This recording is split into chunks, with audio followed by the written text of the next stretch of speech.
시청자 여러분 안녕하십니까. 하루의 뉴스를 정리해드리는 YTN 뉴스나이트입니다. 연일 광폭 행보를 이어가고 있는 인유한 위원장. 오늘은 김종인 전 비대위원장 사무실을 찾았습니다. 처방은 잘했는데 환자가 약을 안 먹으면 어떡하냐 이런 쓴소리도 들었다고 하는데요. 인 위원장 행보가 당의 실질적인 변화로 이어질지 궁금하죠. 유쾌한 이별을 언급했던 민주당 이상민 의원이 이준석 신당 참여 가능성도 열려있다 이렇게 말했습니다. 이 전 대표와 비이재명계가 한 배를 탈 가능성 얼마나 될까요? 윤석열 대통령은 박근혜 전 대통령 사저를 찾았는데요. 텃밭 민심 다지기 행보라 분석이 많습니다. 자, 관련 내용들 잠시 뒤 나이트 포커스에서 전직 의원 두 분과 풀어보겠습니다. 화요일 뉴스나이트 오늘의 헤드라인 보시고 본격 출발합니다.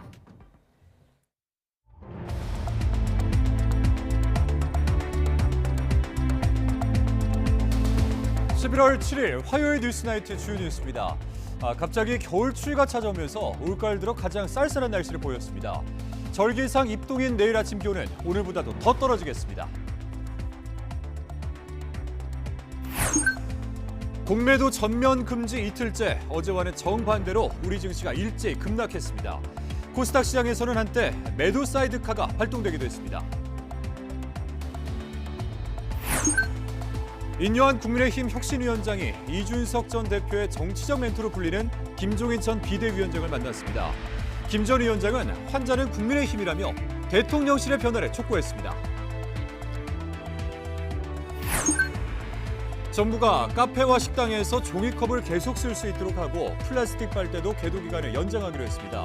환경단체들은 현장 혼란만 키우는 정부의 직무유기라고 강력 비판했습니다. 수도권을 중심으로 빈대 신고가 잇따르면서 공포감이 확산되고 있습니다. 정부는 빈대 대응 총괄을 총리실로 격상하고 4주간 집중 점검과 방제에 나서기로 했습니다. 사기 혐의로 구속된 전청조 씨의 공범의혹을 받는 남윤희 씨가 출국 금지됐습니다. 경찰은 내일 남 씨를 다시 불러 전 씨와 대지열 조사를 진행할 방침입니다.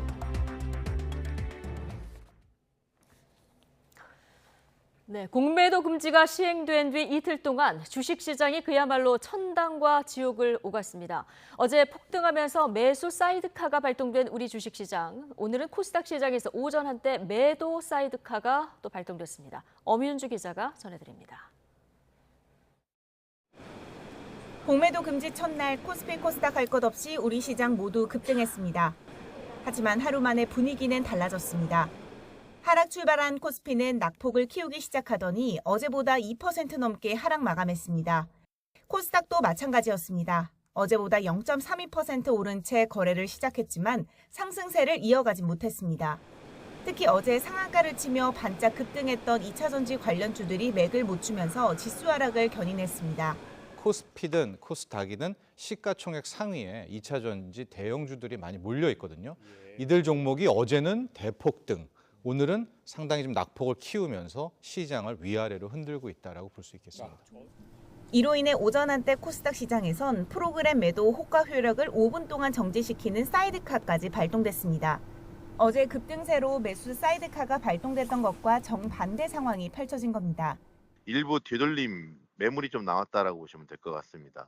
그게 이제 외국인의 현 선물 매도가 나왔고, 특히 선물 매도로 인한 프로그램 매도로 기관 투자가들의 매도 또한 확대되면서 지수가 하락을 했다. 이 때문에 전문가들은 주가 급등락은 당분간 불가피하다며 변동성이 다소 클 것으로 전망했습니다. 이런 가운데 석 달 만에 최저치를 기록한 원달러 환율도 4거래일 만에 오름세로 돌아섰습니다. YTN 엄윤주입니다. 네, 보신 것처럼 공매도 전면 금지 이후 우리 증시는 급등락을 오갔습니다. 그만큼 주가 변동성이 커진 건데 전문가들은 추격 매수에 신중해야 한다고 당부했습니다. 이형원 기자입니다. 공매도 전면 금지 첫날 폭등했던 주가는 단 하루 만에 급락세로 돌아섰습니다. 공매도 금지가 주가 반등과 상관관계가 없다는 과거 경험칙이 그대로 적용된 겁니다. 이번 조치 이전에 공매도가 전면 금지됐던 건 세 차례입니다. 2008년 글로벌 금융위기 때 8개월 금지됐는데 주가가 3% 넘게 빠졌습니다. 2011년 유럽 재정위기 당시에는 석 달 시행됐고 주가는 6% 올랐습니다. 최근에 금지됐던 건 2020년 코로나 위기 때입니다. 당시 2번이나 연장해 1년 2개월 최장기간 공매도를 금지했는데 주가는 70% 넘게 급등했습니다. 다만 세계적으로 재정을 쏟아부은 코로나 시기를 일반화하기는 어렵습니다. 전 세계적으로 엄청나게 재정을 퍼붓고 중앙은행들은 금리를 거의 0에 가까이 가면서 시장에다 유동성을 공급했던 그런 시기이기 때문에 사실은 단순한 비교는 조금 힘들 것 같고요. 첫날 주가가 폭등했듯이 단기 수급은 늘 수 있지만 중장기적으로는 외국인 투자에 부정적일 수 있다는 진단도 나옵니다. 공매도를 금지한 국가는 우리나라와 튀르키예뿐으로 글로벌 스탠다드와 거리가 멀기 때문입니다. 이런 탓에 블룸버그 통신은 공매도 금지가 한국 증시의 MSCI 선진국 지수 편입에 걸림돌이 될 것이라고 보도하기도 했습니다. MSCI 지수에 편입하기 위해서 공매도 운영이 되게 필요하다는 것들에 대해서는 저희가 모르겠습니다. 너무 잘 알죠. 다만 우리가 신뢰를 얻어야 될 대상은 사실은 외국인 기관뿐만 아니라 개인 투자자들의 신뢰를 지금 얻어야 될.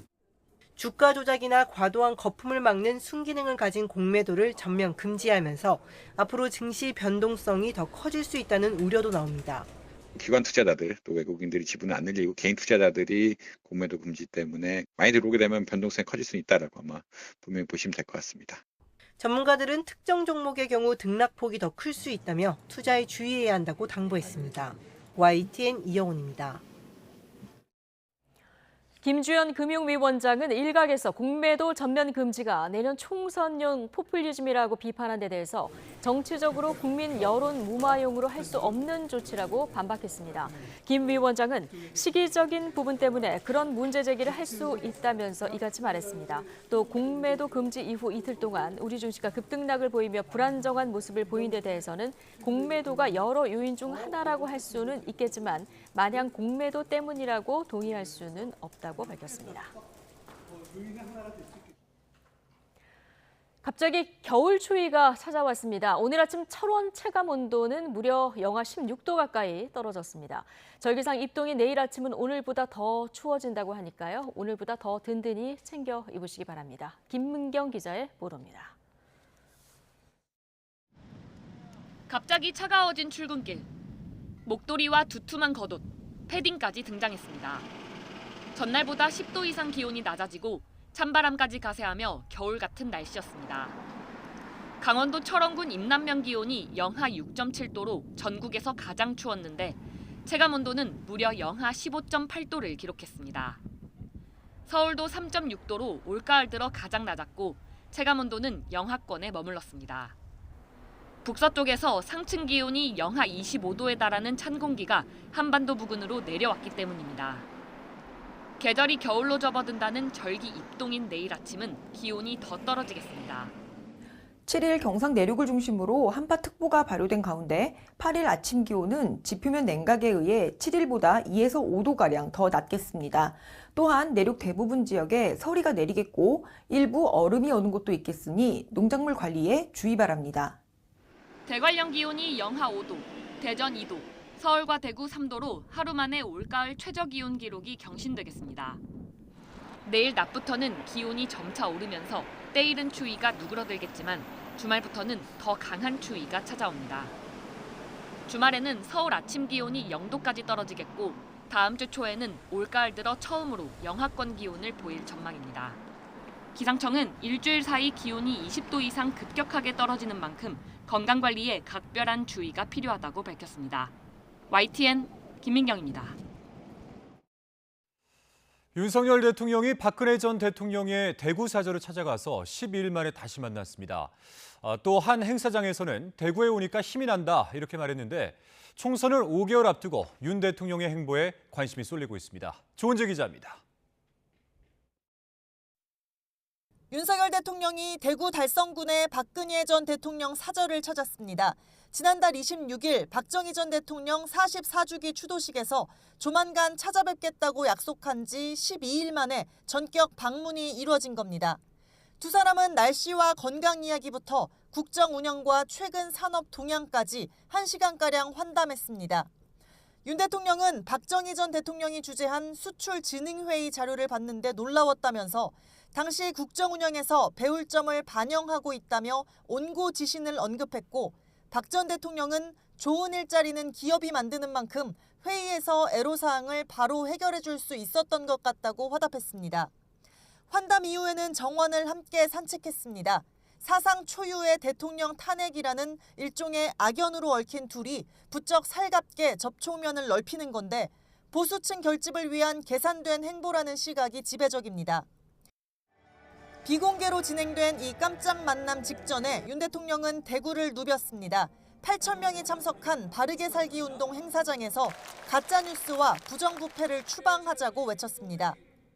지난 4월 서문시장을 방문한 이후 7달 만에 다시 이곳 대구에 왔습니다. 대구에 오니 힘이 납니다. 또 대구 칠성시장을 찾아가 전통시장과 소상공인을 각별히 챙기겠다며 따뜻한 정부를 거듭 약속했습니다. 총선이 5개월 앞으로 다가온 가운데 윤석열 대통령은 보수 지지층에 호소하고 동시에 민생도 챙기는 2마리 토끼 사냥에 나선 것으로 풀이됩니다. YTN 조은지입니다. 국민의힘 이뇨한 혁신위원장이 정치 원로이자 이준석 전 대표의 정치적 멘토로 꼽히는 김종인 전 비상대책위원장을 만났습니다. 이 전 대표가 연말까지 신당 창당 여부를 결정하겠다며 이 시점까지 언급을 한 만큼 비윤계 끌어안기에 더 힘을 쏟는 모습입니다. 조성호 기자입니다. 이명박 전 대통령과 유승민 전 의원 등 여권 주요 인사를 두루 만나 조언을 듣는 국민의힘 이뇨한 혁신위원장이 이번엔 김종인 전 비대위원장을 찾았습니다. 민생과 경제, 여당 쇄신 방향 등 여러 현안을 놓고 45분가량 대화를 나눴습니다. 처방은 참 잘했는데 환자가 그 약을 안 먹으면 어떡할 거냐. 그 약을 먹어야 된다. 실제로 변화를 이끌어내야 된다. 김 전 비대위원장이 이준석 전 대표의 정치적 멘토로 불리는 만큼 이준석발 신당론을 논의했는지 관심이 쏠렸지만 인 위원장은 말을 아꼈습니다. 김 전 비대위원장도 이 전 대표 얘기는 전혀 하지 않았다고 선을 그었습니다. 다만 혁신하려면 대통령실부터 바뀌어야 한다며 이 전 대표 평소 주장과 비슷한 취지의 쓴소리를 내놨습니다. 용산에서 영향력을 행사를 해야지 문제가 해결이 되는 것이지 당이야 뭐 거기만 쳐다보고 있는 사람들인데 거기서 변화가 있겠어? 이건 아직까지 약효가 잘 나오지 않는 거거든요. 두 사람의 만남과 상관없이 이 전 대표 그리고 유승민 전 의원을 중심으로 한 비윤계 신당설은 수면 위로 빠르게 떠오르고 있습니다. 이 전 대표는 연말까지 창당 여부를 결정하겠다고 시점을 못 박았고 저는 12월 말까지 당이 어떻게 변화하는지 지켜보겠다고 했습니다. 그래서 정치적으로 다른 목소리 내는 것을 내부 총질이라 이야기한다 그러면은 다른 길을 모색하는 것은 다 강연하다. 더불어민주당 내 대표적 비명계 인사인 이상민 의원 등까지 만나며 접촉면을 넓혀가고 있습니다. 상식에 맞지 않는 정치가 횡행하고 있으니 상식의 정치를 하겠다는 것으로 공통분모를 찾으면 어떻겠느냐. 이런 말들을 제가 제 생각으로 얘기를 했죠. 여야를 아울러 중도층과 수도권, 청년층을 겨냥한 신진 세력 규합을 모색하는 거로도 읽힙니다. 정책 이슈를 잇따라 띄우며 분위기 반전에 나선 국민의힘 지도부는 여권발 신당설이 총선에 미칠 영향에 내심 촉각을 곤두세우는 분위기입니다. 어렵사리 세운 우리 이제 윤석열 정부가 성공할 수 있도록 함께 승리를 위한 길로 가야 된다. 그렇게 생각합니다. 물론 이준석발 신당이 양향자 의원, 금태섭 전 의원 등 야권 출신이 주축인 제3지대와 연대를 꾀해 여당보다 야당 표심에 영향을 줄 거란 관측도 있습니다. 과거 바른정당 실패 사례를 근거로 신당 창당이 현실화하긴 어려울 거란 회의적 전망도 여전합니다. 내년 총선을 위한 여당 쇄신 국면에서 여권발 신당론이 변수로 떠오른 가운데 이뇨한 혁신위원장은 내일 홍준표 대구시장을 만나 비주류를 끌어안는 통합 행보를 이어갑니다. YTN 조성호입니다. 도주 63시간 만인 어제 경찰에 체포된 탈주범 김길수가 마지막 순간까지 몸부림치면서 강하게 저항하는 모습이 YTN이 확보한 CCTV에 잡혔습니다. 옷을 바꿔 입고 노숙까지 하면서 필사적으로 도주했지만 결국 검거된 건데요. 이 과정을 안동준 기자가 보도해드리겠습니다. 우산을 쓰고 길을 걷는 남성. 검은색 차량이 다가와 앞을 가로막자 순식간에 방향을 바꿔 질주합니다. 차에서 내려 뒤쫓기 시작하는 형사들. 온몸으로 남성을 덮쳐 제압합니다. 특수 강도 혐의로 구속됐다 병원에서 달아난 36살 김길수가 도주 63시간 만에 경찰에 붙잡힌 순간입니다.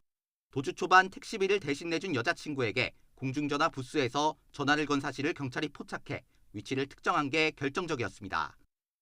전화를 마치고 공중전화 인근을 지나던 김길수는 출동한 경찰을 피해 달아나다 이곳에서 붙잡혔습니다. 검거 당시 김길수는 흉기를 가지고 있지는 않았지만 몸부림치며 격렬하게 저항했습니다.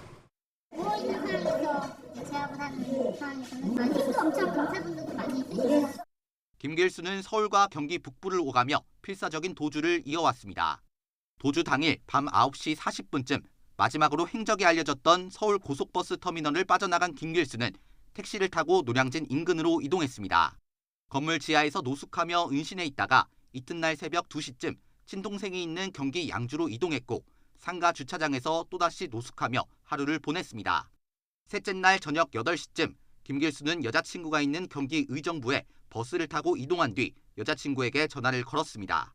추적을 피하기 위해 옷을 3차례 갈아입고 머리도 잘랐지만 결국 경찰에 덜미를 잡혔습니다. 경찰은 김길수를 잡는 데 큰 역할을 한 경기 의정부경찰서 이선주 경사와 안양동안경찰서 김민국 경장을 특별 승진하고 표창을 수여했습니다. YTN 안동준입니다. 네, 수용자가 입원할 경우 도주 우려를 차단하기 위해서 이른바 전자발찌로 풀리는 위치 추적 장치를 채울 수 있지만 김길수는 부착하지 않은 것으로 드러났습니다. 법무부 교정본부는 교정당국의 초동 조치에 문제가 있는지 조사에 착수했습니다. 우종훈 기자입니다. 김길수는 구치소에서 숟가락을 삼켜 경기 안양에 있는 병원에 입원했습니다. 형집행법 시행규칙은 김길수처럼 외부 의료시설에 입원한 수용자는 위치 추적 장치를 부착할 수 있게 하고 있고 교정본부도 도주 전력이 있거나 엄중한 관리가 필요한 수용자가 외부 병원에 있을 때는 위치 추적 장치 착용을 자체 원칙으로 하고 있습니다. 비슷한 경우 혹시 모를 도주를 막기 위해 전자발찌 등을 채우는 경우가 많다고 교정당국 관계자들은 말하지만 어떤 이유에서인지 김길수에게는 적용되지 않았습니다. 법무부 관계자는 기관장 판단에 따라 위치 추적 장치를 부착하고 있다면서도 김길수에게 왜 장비를 채우지 않았는지는 교정당국을 둘러싼 다른 의혹들과 함께 조사할 예정이라고 밝혔습니다. 앞서 엉뚱한 곳을 수색하라고 지시하는 등 교정당국의 초동조치 부실 논란이 제기된 상황. 법무부 교정본부는 대처가 적절했는지 자체 조사에 들어갔습니다. 잘못된 부분이 적발되면 처벌까지 이루어질 전망입니다. 이런 가운데 김길수는 경찰 조사에서 교도소 갈 바엔 죽는 게 낫다며 부러진 숟가락을 삼켰다고 진술했습니다. 또 도주를 사전에 계획하진 않았다면서도 추적을 피하려고 옷을 자주 갈아입고 대중교통을 이용했다고 언급했습니다. 하지만 경찰은 서울의 다세대 주택 한 채를 가진 김길수가 전세 계약을 맺은 임차인에게 보증금을 받으려고 도주를 계획한 것 아닌지 의심하고 있습니다. 보증금 1억 5천만 원을 챙겨 변호사 비용을 대려고 했는지 김 씨를 상대로 추궁하고 있습니다. YTN 우종훈입니다.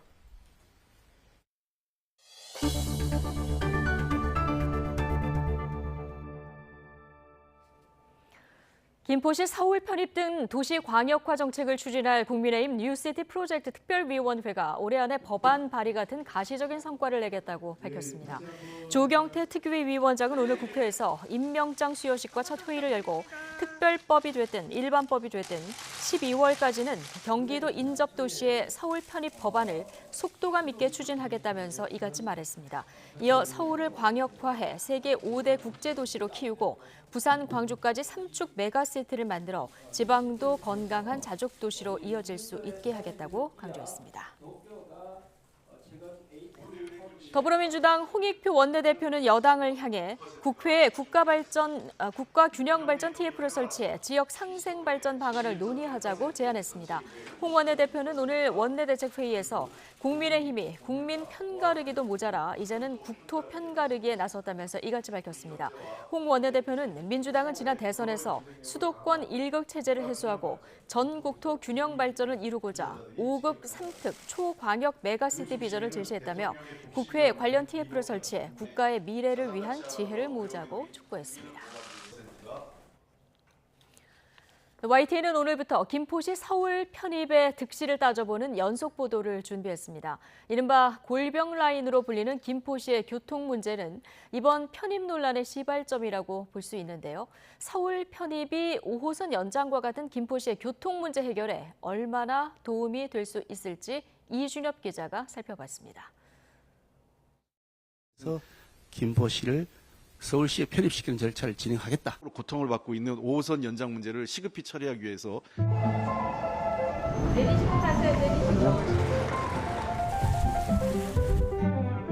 경기 김포 시민들의 해결 0순위로 교통난이 꼽힙니다. 주요 출퇴근 수단인 경전철 김포 골드라인은 최대 혼잡도가 285%에 달해 골병 라인으로 불릴 정도입니다. 아무래도 이 지하철이 좀 많이 열악하거든요. 아침마다 좀 많이 힘들고. 출근 시간대나 등교 시간대에는 사람들이 꽉 차가지고 타기가 조금 힘든 게 불편하다고 생각해요. 국민의힘이 김포 차량기지에서 처음으로 김포 서울 편입 추진을 선언한 것이나 직장과 주거지간의 그런 통근 이런 것들을 봐서 서울시하고 같은 생활권이라고 한다면 민주당이 반격의 고리로 지하철 5호선 연장 현안을 꺼내든 것도 힘겨운 서울 출퇴근 때문입니다. 실질적으로 고통을 받고 있는 5호선 연장 문제를 시급히 처리하기 위해서 예타 면제와 연장 문제에 대해서 협조하겠습니다. 안을 갖고 오십시오. 김포시는 지난해 말 5호선 연장을 대가로 기피시설까지 떠안았을 정도로 적극적입니다. 김포시가 지하철 5호선 연장을 위해 서울시로부터 이전을 받아들인 건설 폐기물 처리장입니다. 함께 옮길 방화 차량 기지까지 합치면 축구장 60개에 육박합니다. 김포가 서울에 편입될 경우 3조 원으로 추정되는 5호선 연장 사업비의 최대 절반을 서울시가 떠안게 됩니다. 사업 주체가 경기도 김포시일 경우 광역철도 사업비는 국가가 70%, 지방자치단체가 30%를 부담하지만 해당 지자체가 서울특별시일 경우 비율은 50대 50으로 바뀌기 때문입니다. 인천시의 반발도 변수입니다. 5호선 연장 노선을 두고 김포시와 갈등을 빚는 인천시는 자칫 불이익을 당할까 봐 우려하고 있습니다. 실현 가능성 없는 김포시의 서울특별시 편입 정치쇼 멈춰야 합니다. 반면 김포시는 앞으로 9호선 연장이나 광역버스, GTX D노선의 강남 연결 사업 논의에 서울시와 함께 참여할 수 있는 이점을 얻게 됩니다. 서울을 편입됐을 때는 아무래도 서울의 교통편이라든지 그다음 문화, 인프라 이런 것들을 저희에게 좀 나눠 가지고 서울과 함께 공유할 수 있기 때문에 단순히 교통 문제만 봐도 서울 편입은 지자체 간 갈등과 반목을 불러올 소지가 있는 만큼 지혜로운 해법이 필요합니다. YTN 이준엽입니다.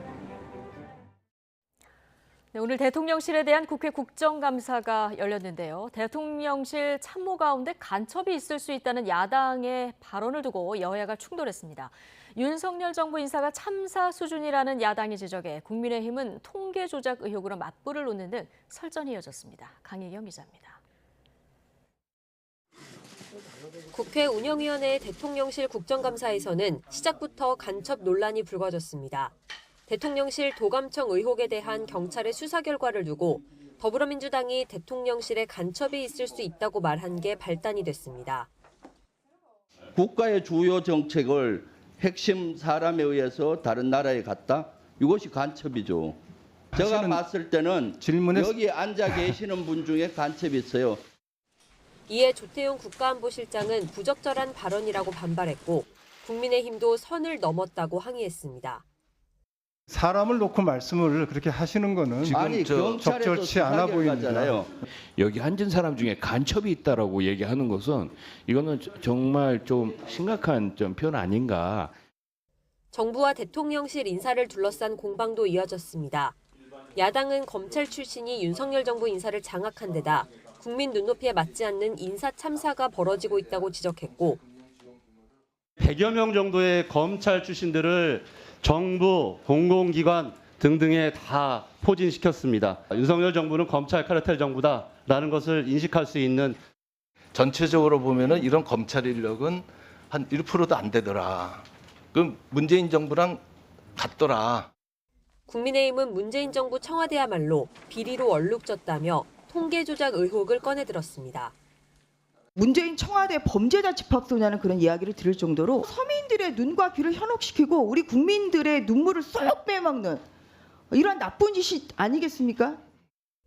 여당이 추진하는 김포 서울 편입 문제가 사전에 대통령실과 교감한 것 아니냐는 의혹이 제기됐지만 대통령실은 허위 보도 같다고 답했습니다. 이와 함께 대통령실은 돈을 풀면 선거에 도움이 되고 여당에도 좋지만 늘어난 빚은 결국 MZ세대가 다 갚아야 한다며 윤석열 정부의 건전재정 기조를 재확인했습니다. YTN 강희경입니다. 일회용품 규제가 시행을 보름 앞두고 대폭 수정되면서 카페와 식당에서 종이컵과 플라스틱 빨대를 계속 사용할 수 있게 됐습니다. 정부는 소상공인의 어려움을 고려한 조치라고 밝혔지만 일회용품 사용을 줄이려는 정책 의지가 없는 것 아니냐 이런 비판이 나오고 있습니다. 김평정 기자입니다. 곱게 갈린 원두 가루를 담아 에스프레소 머신에 끼우고 커피를 내립니다. 얼음컵에 옮겨 담으면 아이스 아메리카노가 완성되는데 이 카페에선 쌀로 만든 빨대를 선택할 수 있습니다. 플라스틱 빨대 금지가 시행되는 데 대비해서 1년치 사용량을 미리 준비해뒀기 때문입니다. 11월 24일부터 규제가 시작된다고 해서 쌀빨대가 구부러짐 정도가 굉장히 오래 가고요. 그다음에 먹을 수 있는 식품이어서 쌀빨대를 선택하게 됐습니다. 그런데 제도 시행을 보름가량 앞두고 플라스틱 빨대를 계속 사용해도 된다는 정부 발표가 나왔습니다. 고물가와 고금리 상황에서 비용 부담을 짊어져야 하는 소상공인의 사정을 고려해 플라스틱 빨대 금지의 유예 기간을 무기한 연장하기로 한 겁니다. 또 카페와 식당에서 많이 사용하는 종이컵은 일회용품 규제 대상에서 아예 제외돼 역시 계속 사용할 수 있습니다. 편의점 등 종합 소매업과 제과점업에서 비닐봉지를 쓰지 못하도록 하는 조처의 계도 기간도 함께 연장됐습니다. 일회용품을 줄이고자 하는 정부의 의지와 방향성에는 변함이 없습니다. 다만 그 이행 방식을 전환하고자 하는 것입니다. 규제를 통해서 조급히 그 목적을 달성하려 하기보다는 지금의 어려움을 힘을 모아 극복하고 정부는 자발적인 참여를 유도하겠다고 강조했지만 전 세계적 과제이자 국정 과제이기도 한 일회용품 감축 정책이 원점으로 되돌아갔다는 비판이 나오고 있습니다. 계도 기간에 제도 안착을 위한 노력은 하지 않고 이행하기 어려운 상황만 내세우는 것은 책임 있는 태도가 아니라는 것입니다. 소상공인이 현장에서 겪는 어려움을 풀어나가는 방법을 채택해야지 어려움을 해결하는 방법이 일회용품 사용 규제를 그 자율 규제로 가는 것으로 전환하는 것은 안 된다고 생각합니다. 환경부는 종이컵 분리 배출과 저렴한 플라스틱 빨대 대체품 생산을 유도할 구체적 방안은 제시하지 못했습니다.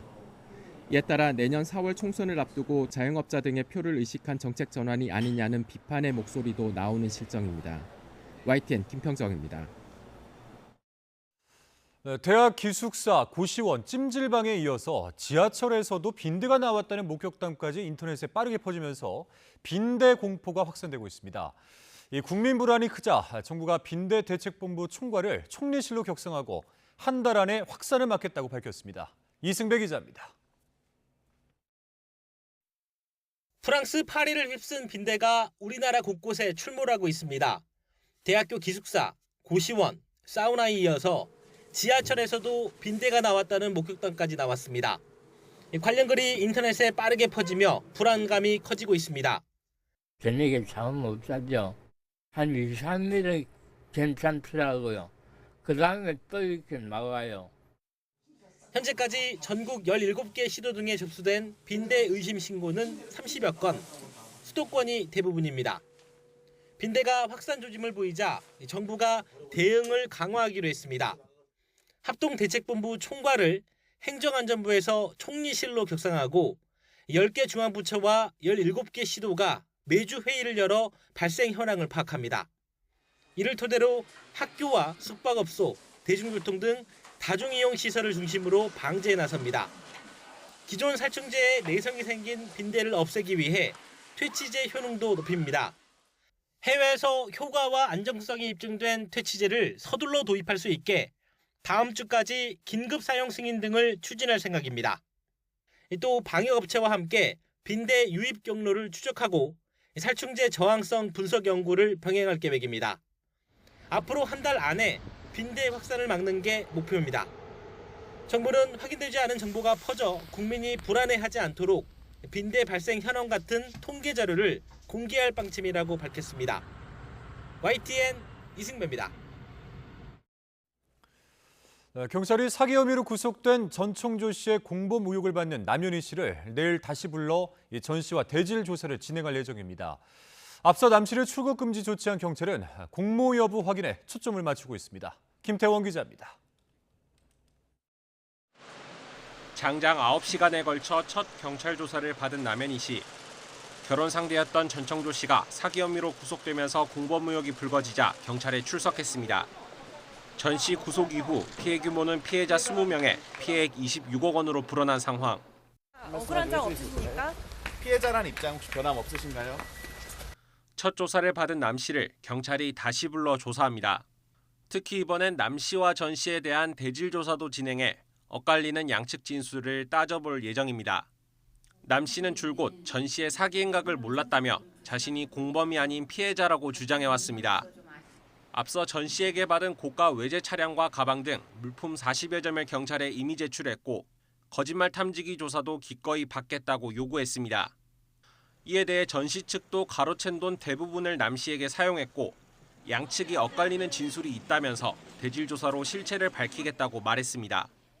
남현희 씨와의 진술 중에 서로 엇갈리는 부분이 실체가 좀 밝혀지기를 저희도 기대하고 있습니다. 앞서 경찰은 남 씨에 대한 첫 조사가 이뤄진 날 출국 금지 조치도 함께 내렸습니다. 해외 출국이 잦은 데다 사기 혐의를 일부 부인하고 있고 이번 사건의 사회적 파장도 고려했다는 겁니다. 전 씨가 이번 주 검찰에 넘겨지는 가운데 경찰은 대질 조사를 토대로 남 씨가 범행에 가담하거나 방조한 사실이 있는지 등을 따져볼 계획입니다. YTN 김태원입니다. 배우 이선균 씨와 가수 권지용 씨가 연루된 마약 사건의 핵심 인물인 유흥업소 실장이 구속 상태로 재판에 넘겨졌습니다. 인천지방검찰청은 마약류 관리법 위반 혐의로 서울 강남에 있는 유흥업소 실장인 20대 여성 A씨를 구속 기소했습니다.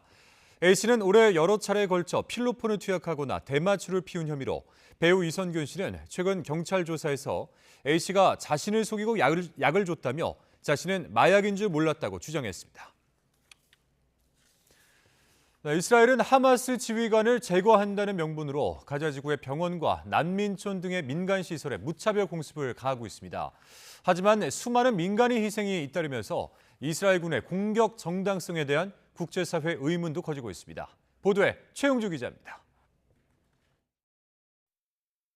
이스라엘군이 하마스의 주요 거점이라며 공개한 가자 지구의 주요 병원입니다. 하마스 대원으로 추정되는 인물들과 지하터널로 가는 연결 통로 등을 비추며 공격의 정당성을 피력합니다.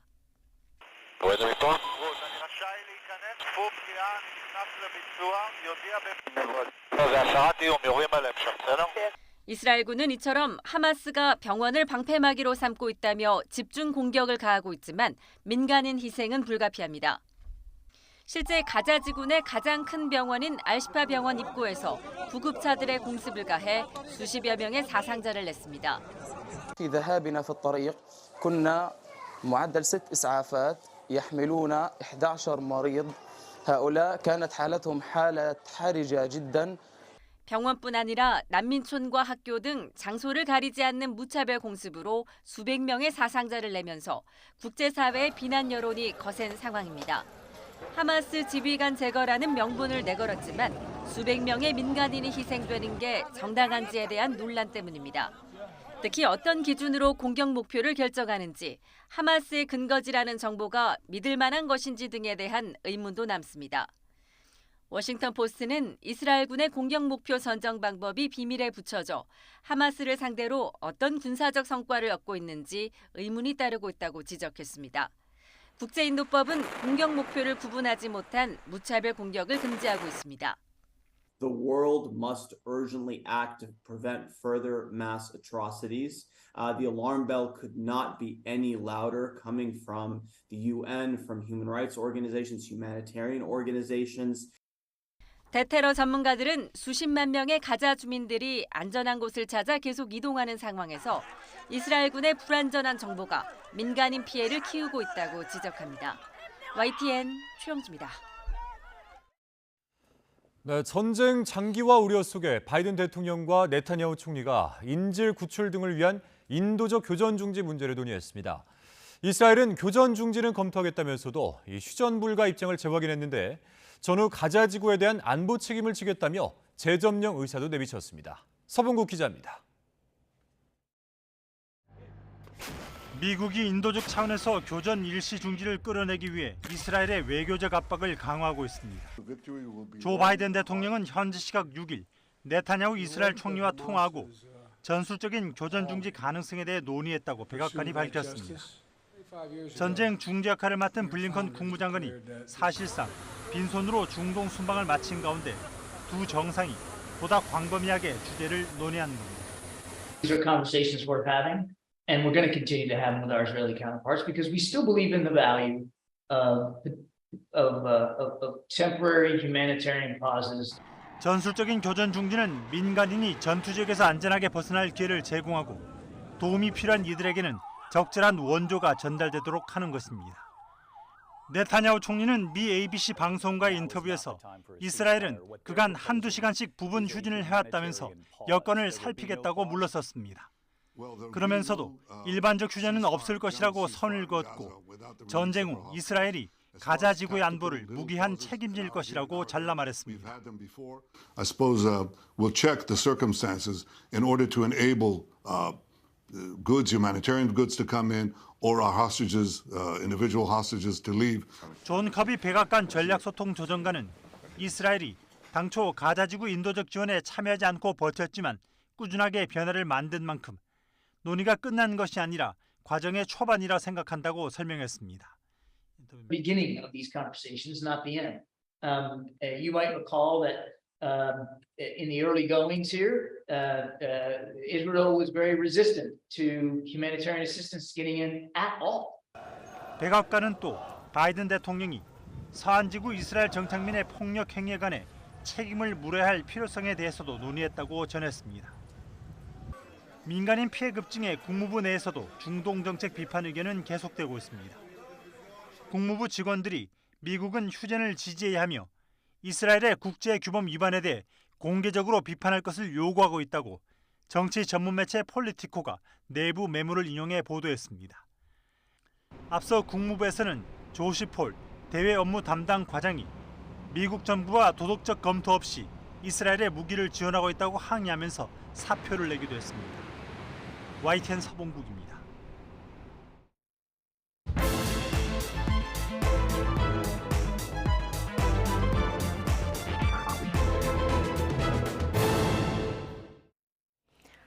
네, 오늘의 정치권 관심 뉴스들 짚어보는 나이트 포커스. 오늘은 김용남, 신경민 전직위원 두 분과 함께하겠습니다. 어서 오십시오. 네, 안녕하세요. 안녕하십니까.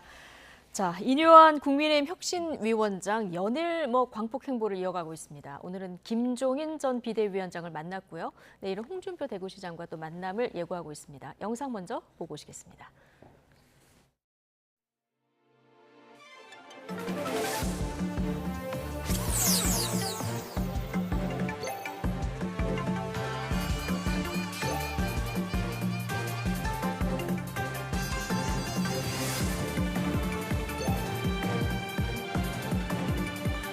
By the way, Mr.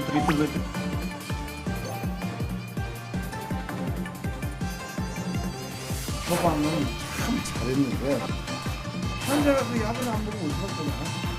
그 약을 먹어야 돼. 실제로 변화를 이끌어내야 돼. 환자는 뭐 지금 누구야? 국민의힘이 환자지. 근데 내가 보기에는 아직도 그 인식이 잘못된 것 같아.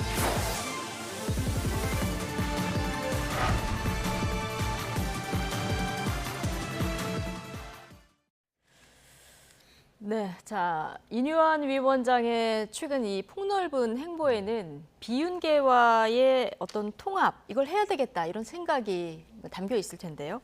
자, 오늘은 이준석 전 대표 멘토 김종인 비대위원장을 직접 그 사무실로 찾아갔어요. 이 행보 어떻게 보십니까?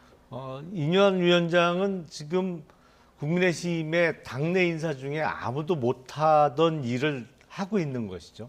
사실은 1호 안건으로 이준석 전 대표와 홍준표 대구시장에 대한 징계 취소, 그거는 이제 됐고요. 다만 이게 좀 빛이 발했어요. 네, 왜냐하면 두 분이 반대하셔서. 징계 취소에 그 당사자들이 반대하면서 빛이 좀 발했고 2호 안건으로 내놓은 소위 그 당 지도부, 중진 의원 그리고 친윤계 의원들의 뭐 불출마 내지는 험지 출마 이거는 아직 응답을 못 받고 있는 상황이죠.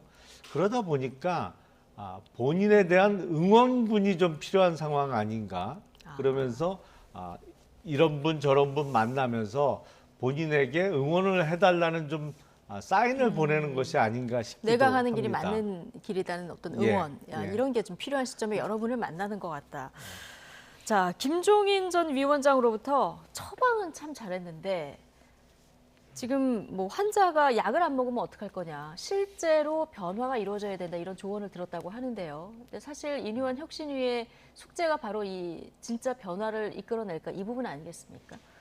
글쎄 지금 뭐 분주하고 분망하게 여기저기 뭐 전국을 다 휘돌아다니면서 댕기긴 하는데 지금 2호까지 나왔잖아요. 근데 1호는 금방 김 의원 말씀하신 대로 퇴색했고 2호는 메아리가 없어요. 근데 만약에 이 메아리 이게 지금 지난주에 나왔잖아요. 이번 주까지도 메아리가 없다. 그러면 이제 문제는 심각하죠. 2호 안건 이게 근데 2호 안건은 뭐 여러 가지 있어요. 뭐 세비인이 불체포 특권이니 뭐 면책 특권 뭐 등등 있는데 여기에는 사람들이 별 관심이 없어요. 왜 그러냐면 이 얘기는 지금 뭐 수도 없이 많은 사람들이 뭐 여야 막론하고 나왔던 내용이라. 뭐 다 했어요. 다 했는데 이게 뭐 헌법을 고쳐야 되는 사안이고 국회의원 정수도 줄이겠다고 하는데 이게 정수가 줄인다고 줄여지는 것도 아니고 그러니까 2호 안건에 대해서는 아무 관심이 없고 권고 안건이라고 그러는 불출마, 험지 출마 그것도 지도부 친윤 이렇게 중진 이렇게 해서 나와서 이건 굉장히 무거운 주제란 말이에요. 어려운 주제고 사실 2호 안건을 뭐 국회의원 정순이 뭐니 이렇게 네 가지를 내놨는데 이거라고 생각하는 사람은 별로 없습니다. 2호 안건이 지금 불출마와 험지 출마라고 생각을 하는 거예요. 아무리 권고라고 얘기를 했지만요. 근데 만약에 이게 권고기 때문에 그러면은 아무것도 안 하고 유야무야 넘어간다 그러면은 인요한 혁신위원회는 좌초의 위기에 봉착하게 될 겁니다. 그래서 이게 지금 시간 문제에 지금 봉착하게 될 거예요. 이번 주 안에 누군가 응답하는 사람이 나와야 된다. 이번 주 안에 한 사람만 나와서는 안 되고요. 복수로 뭐 나와야 상당히 많이 나와야 될 거예요. 이게 좀 굉장히 여기에 해당되는 사람이 헤아려 보면은 30명이 넘습니다. 그러면은 30명이 넘어서 40명에 가까이 되는데 이 중에 뭐 한 3분의 1, 4분의 1이라도 돼야 되지 않겠어요? 만약에 이게 안 되고 그냥 메아리가 없이 흐지부지 된다 그러면 인유한 위원장은 나 혁신위원장 못해라고 하는 지경까지 갈 가능성이 있습니다. 지금 3호 안건을 준비하고 있다고 그러는데 3호 안건 별로 관심이 없을 거예요. 2호 안건이 핵심일 거예요. 굉장히 무거운 어떤 현실적으로 국민의힘의 변화를 국민들에게 보여줄 수 있는 이런 안건을 건진 건데. 그렇죠. 혁신이건 비대위건 결국은 여러 당에서 여러 개의 혁신이 비대위가 떴는데 이거 성공하면 성공했다고 얘기하고요. 이거 성공 못하면 이거 별거 없네. 실패했네. 이러거든요. 지금 그런데 지금 2호 안건이 뭐 2호 안건이라고 해야 하여튼 권고죠. 하여튼 2호 안건이 이건데 이걸 만약에 제대로 못하는 상황이 벌어지게 된다 그러면은 혁신위가 아마 기로에 섰다는 표현이 나올 겁니다. 그래서 지금 굉장히 긴박한 순간이라고 봐야 됩니다. 국민의힘 내에서도 그렇고 국민들도 굉장히 지켜보는 이런 대목이긴 한데 자 어쨌든 인유한 위원장 이런 주제들을 던지고 내일은 또 홍준표 대구시장 만나러 간다고 합니다. 대사면 발언이 마음에 안 든다고 하면서 징계 취소해야라는 말이 있는데 하니까 홍준표 시장 너무 재밌다, 너무 귀엽다 이런 표현까지 썼거든요. 내일 어떤 얘기 나눌까요? 글쎄 뭐 두 분이 만나서 주고받을 얘기는 그렇게 많아 보이지는 않아요. 왜냐하면 지금 말씀하신 대로 지금 화답해야 될 사람은 홍준표 시장은 아니거든요. 홍준표 시장은 어쨌든 내년 총선과 관련해서는 상당한 거리가 있는 직책에 있는 분이고 또 총선에 출마할 분도 아니기 때문에 뭐 글쎄요. 지금 만나는 거는 크게 의미는 없어 보입니다. 예. 다만 그냥 가는데 그 행보의 의미가 있다. 뭐 여러분을 만나서 의견을 취합하는 모습을 보여주는데 의미가 있지 않나 싶어요. 그러면서 만약에 인요한 위원장이 내일 홍준표 시장을 만난 자리에서 홍준표 시장을 통해서 그런 얘기 정도를 이끌어낼 수 있다고 하면 성과라고 볼 수 있겠죠. 예를 들어서 예. 당 지도부의 누구 아니면 친윤 의원 누구누구 책임져야 된다라는 얘기를 뭐 홍준표 시장의 성정상 아마 직접적으로 구체적인 이름을 거론하면서 이야기할 수도 있거든요. 이러면 조금 뉴스에 나올 테고 이러면 좀 더 여론의 압박이 될 수도 있는 이런 그렇죠. 상황. 그 정도를 만들면 내일 대구를 방문한 어떤 성과를 거둬올 수 있을 것이다. 본전은 찾는 거죠. 이렇게 보셨고. 어쨌든 지금 지도부 중진 대통령과 친한 의원들의 희생. 자, 인요한 위원장이 이걸 던졌고요.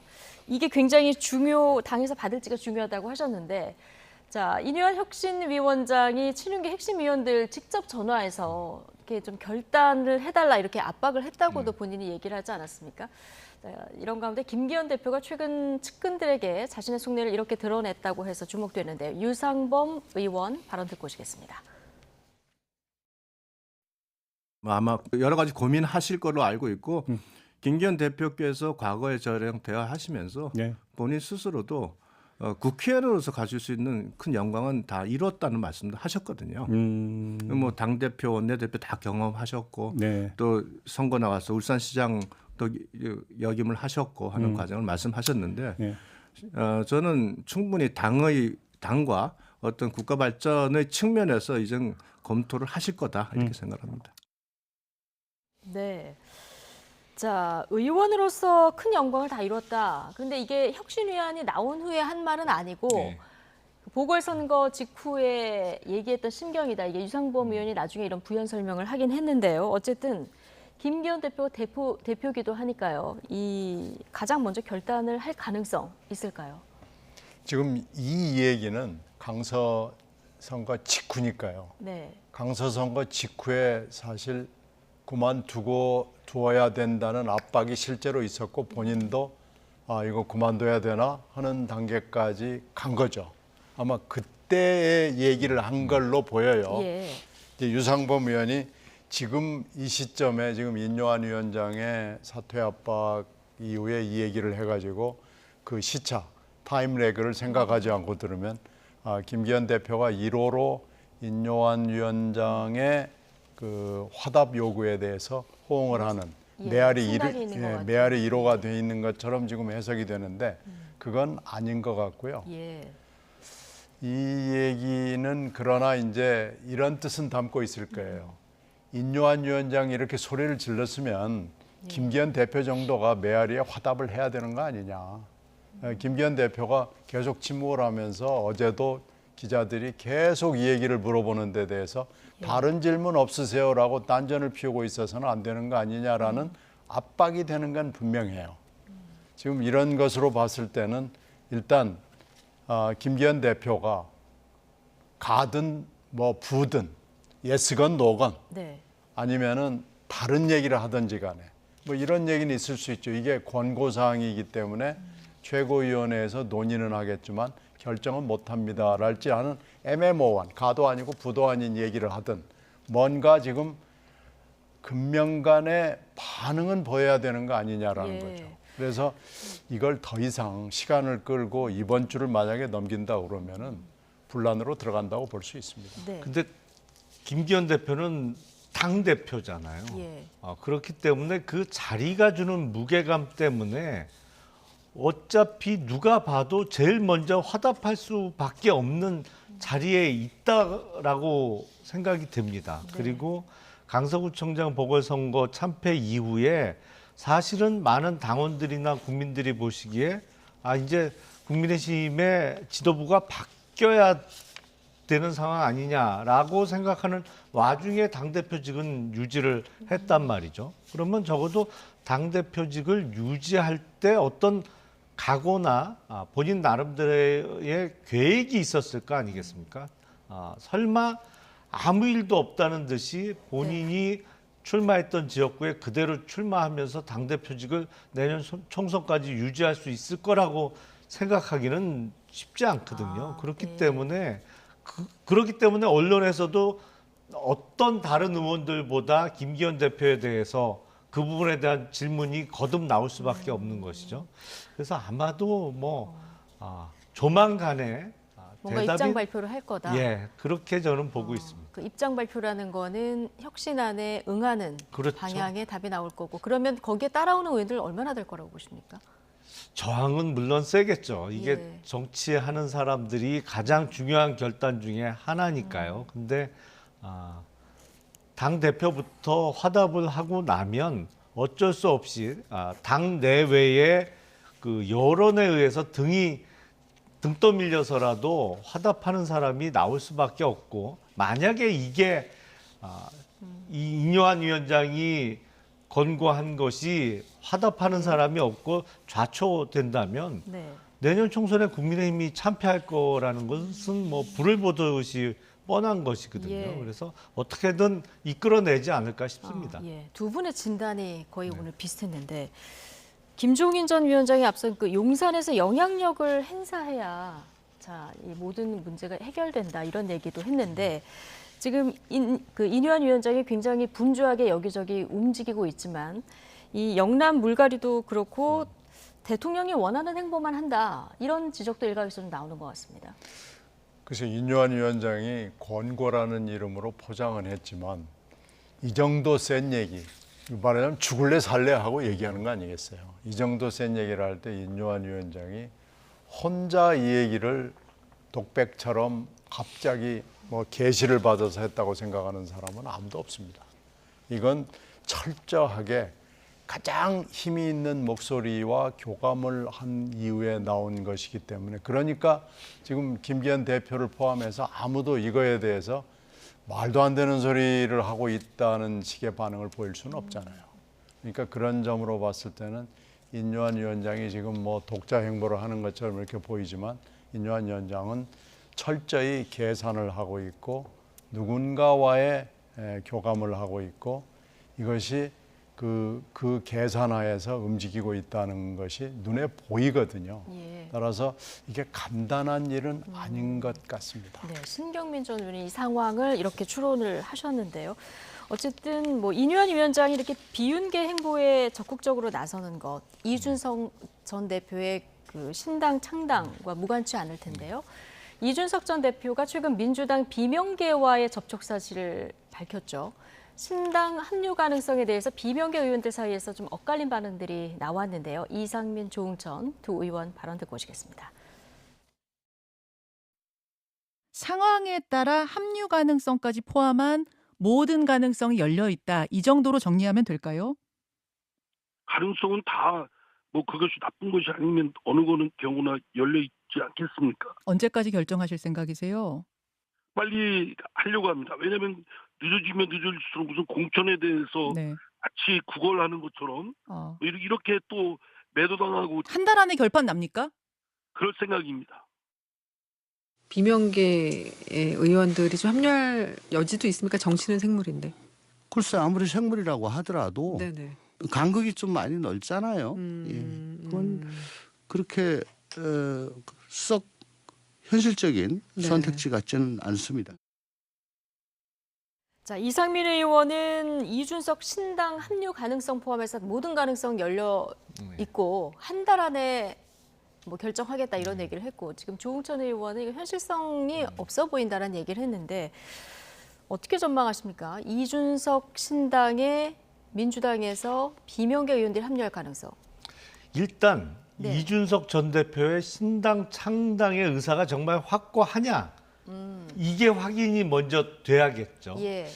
제가 보기엔 예를 들어서 이준석 전 대표에 대해서 파격적인, 뭐 본인 입장에서는 파격적으로 생각을 안 할 수도 있겠습니다만, 예를 들어서 지금 당 대표로서 총선에 임할 때에 인정될 만한 권한, 뭐 예를 들어서 뭐 그게 공천과 관련한 지분으로 표현이 되던 아니면 전체 선거의 지위라는 측면에서 뭐 표현이 되던 그런 역할이 주어진다면 당에 잔류할 수도 있겠죠. 근데 그게 가능성이 완전히 닫혀 있느냐, 뭐 가능성 제로의 이야기냐, 그건 알 수 없겠죠. 그 가능성이 어느 정도 열려 있다고 보시는 거군요. 뭐 적어도 제로는 아닌 것으로 저는 보입니다. 그렇기 때문에 이준석 전 대표도 신당 창당과 관련해서 12월을 이야기하고 있는 것이고, 일단은 100% 창당한다라는 본인의 발언이 없었기 때문에 지금 현 시점에서 내가 소위 이준석 신당에 참여하겠다라고 얘기할 수 있는 의원도 없는 것이죠. 그게 민주당의 비명계라고 하더라도 일단 의사가 확실히 공식화돼야 합류 여부를 결정할 수 있는 것이고, 그리고 지금 민주당의 공천 과정이 이제 아직 시작도 안 했잖아요. 그러니까 물론 더민주혁신회의라는 곳에서 현역 의원들에 대한 감점을 많이 더 줄 수 있도록 하겠다라는 이야기가 나오면서 분란이 더 커지고는 있습니다만, 아직까지는 구체적인 결단을 할 만한 상황은 아니고 서로 의사타진하는 정도의 상황 아닌가 싶습니다. 전제가 되는 이준석 신당부터 안 만들 가능성도 어느 정도 남아있다. 아직은 남아있다고 이렇게 저는 보셨고, 생각이 됩니다. 이준석 전 대표에게 뭐 중요한 역할을 주거나 이렇게 해서 어떤 협상의 여지가 남아있다고 보셨는데, 그러려면 뭔가 이제 비윤계 신당은 여당으로서도 부담스럽고, 그러려면 이제 대통령이 뭔가 이준석 대표 요구대로라면은 결단을 해야 되는 거고 손을 내밀어야 되는 상황인데, 이럴 가능성이 남아 있을까요? 뭐 쉽지는 않겠죠. 지금 부산에 인요한 위원장이 내려가가지고 불발이 된 사건이 있었잖아요. 지금 언론들은 예의범절의 문제, 뭐 싸가지의 문제, 뭐 이걸로 지금 해석을 많이 하는데 사실 그보다는 정치적 의미가 저는 중요하다고 봅니다. 이건 인요한 위원장이 갔을 때는 분명히 혼자 그냥 한번 가볼까 그래서 간 건 아니고요.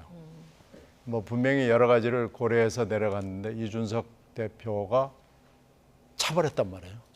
그것도 이제 드립다 막 영어로 뭐라고 하면서 차버렸는데, 그 얘기는 그 뭐 굉장히 복잡한 얘기, 뭐 환자 얘기 있었지만은 간단히 얘기하면 이준석 대표의 표현대로 하면 나는 당신을 만나고 싶지 않다. 당신보다 훨씬 센 사람하고 얘기를 해야 되고, 나를 여기까지 이 모양으로 만들어 놓은 사람, 그 책임자하고 얘기를 하고 싶지, 당신하고 지금 얘기할 사안도 아니고 당신이 그런 권한도 없다라는 얘기거든요. 이런 정치적 메시지가 있기 때문에, 그러니까 그 메시지가 과연 실현이 될 수 있는 거냐라는 것은 가능성은 그렇게 높아 보이진 않아요. 그러나 분명히 이준석 대표는 인요한 위원장한테 얘기를 한 겁니다. 그 메시지를 그 메시지가 계속 던지고 있다. 그 메시지가 어떻게 이제 진행이 되고 해소가 될 수 있는 건지 아니면 안 되는 건지 그걸 한번 지켜볼 필요가 있다고 보고요. 또 하나는 이 즈음에 가지고 이준석 대표가 비명계, 민주당의 비명계하고도 접촉을 하고 있다고 얘기를 했는데 바로 이상민 의원이라고 확인이 됐단 말이에요. 그건 이상민 의원은 어떻게 보면은 민주당한테는 더 이상의 기대와 희망과 미래를 볼 수 없다고 선언을 한 거 아닌가 싶습니다. 지금 오늘 마침 이상민 의원하고 한국의 희망 양향자 의원, 그리고 새로운 선택인가요? 금태섭 대표. 자, 이분들이 모여서 이제 위성정당 폐지 관련해서 이제 한 목소리를 내는 모습을 우리가 지켜볼 수 있었거든요. 자, 이준석 신당과 제3지대의 접점도 있을까요?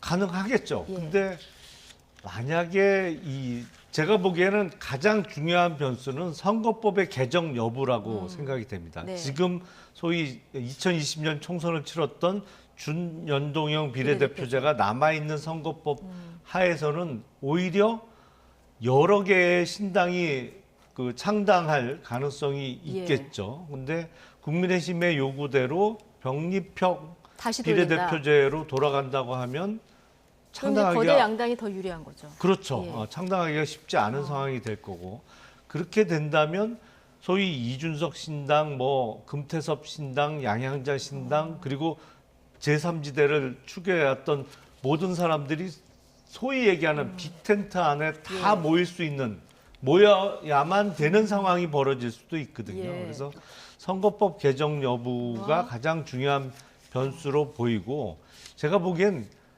이게 소위 본인이 당의 간판 역할 그러니까 당대표를 하고자 하는 분들이 너무 많아요. 예. 각자 다 당대표급으로 본인들이 역할을 맡고 예. 싶어 하기 때문에 현실적인 부분에서는 이게 과연 잘 되겠나 라는 생각도 좀 듭니다. 예.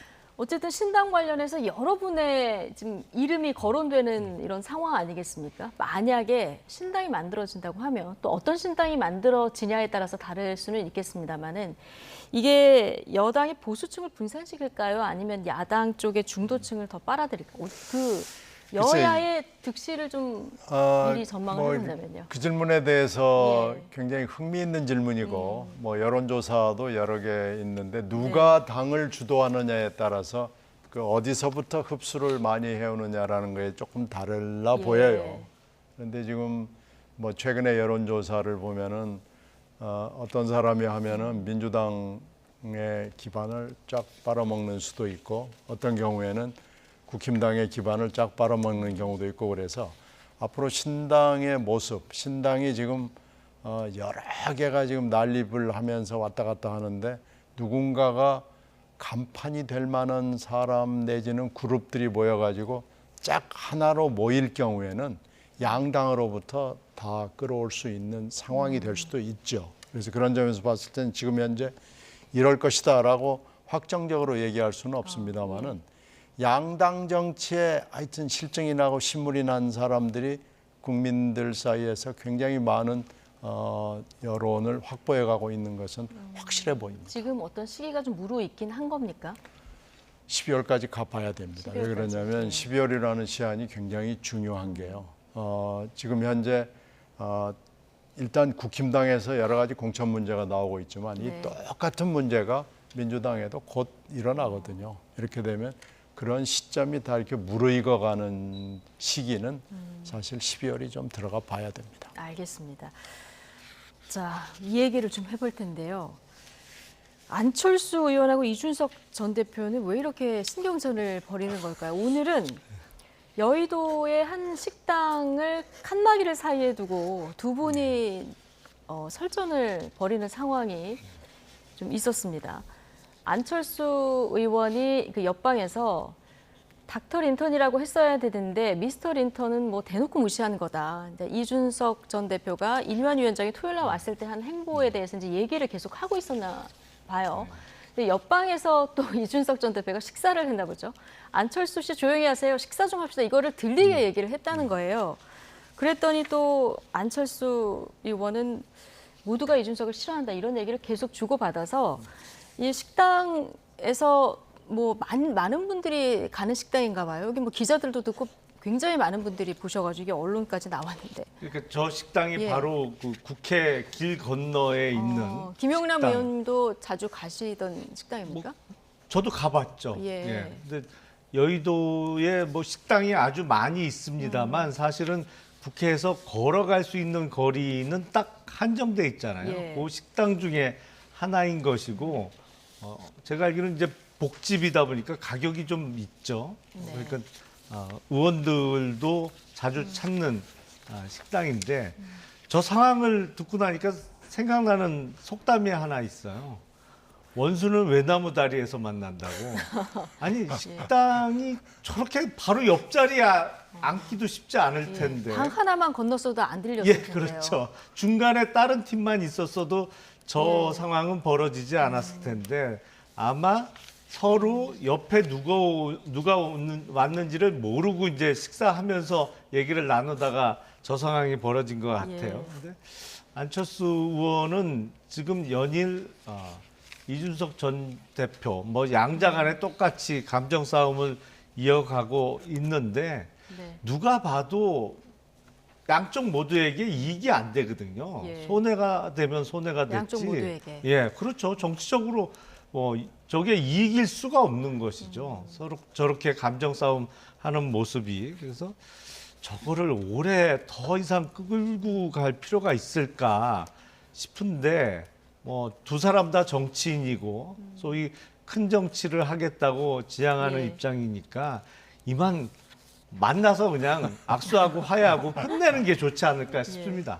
국회 네. 주변에 뭐 이렇게 식당 가다가 보면은 같은 당, 뭐 같은 당이라고 다 친한 것도 아니잖아요. 또 뭐 상대당 뭐 이렇게 있으면서 이렇게 말이 섞이는 경우가 있어요. 저런 경우가 가끔 있습니까? 네, 가끔 이렇게 있습니다. 얘기해도. 얇은 간마기를 하고 또 언론들하고 많이들 하기 때문에 뭐 그냥 삼라만상을 다 다루다 보면 대통령부터 동료 의원까지 다 욕을 하고 뭐 험담을 할 수 있죠. 예. 그래서 어쩌다 들릴 수도 있고. 불문율은 모른 채 하는 겁니다. 네, 그냥 뭐 들어도 못 들은 채 뭐 이렇게 넘어가는 건데 이게 해필 또 미스터 린튼, 닥터 린튼 뭐 이렇게 돼가지고 그 사이에 있었던 쌓인 감정에다 대고 거기다 또 뭐 안철수 씨 조용하세요 뭐 이렇게까지 해가지고 이거 피차에 잘한 것도 없고 피차에 손해기 때문에 이렇게까지 할 필요는 없는 일이 벌어져가지고 이게 또 기사화가 되고 이게 고십으로 씹히게 되고 이건 뭐 공적으로 사적으로 아무 도움이 되지 않는 일입니다. 아무 도움이 안 된다. 두 분 모두에게도 도움이 되지 않는다. 자, 오늘 화제가 돼서 잠깐 좀 얘기를 나눠봤고요. 대구로 가보겠습니다. 오늘 윤석열 대통령이 대구에 이제 행사가 있어서 갔는데 박근혜 전 대통령의 사저를 찾았습니다. 지난달 박정희 전 대통령 추도식에서 만나고 지금 뭐 12일 만에 다시 만난 거예요. 그러니까 두 분이 만난 지가 얼마 안 됐고요. 네. 그리고 윤석열 대통령은 박정희 전 대통령 추도식도 참석했습니다만 아마 제 기억으로는 그날인가 안동 방문도 있었어요. 유림에 방문을 한 것도 있고. 그러니까 지금 대구와 영남 방문이 계속 이어지고 있는 상황이죠.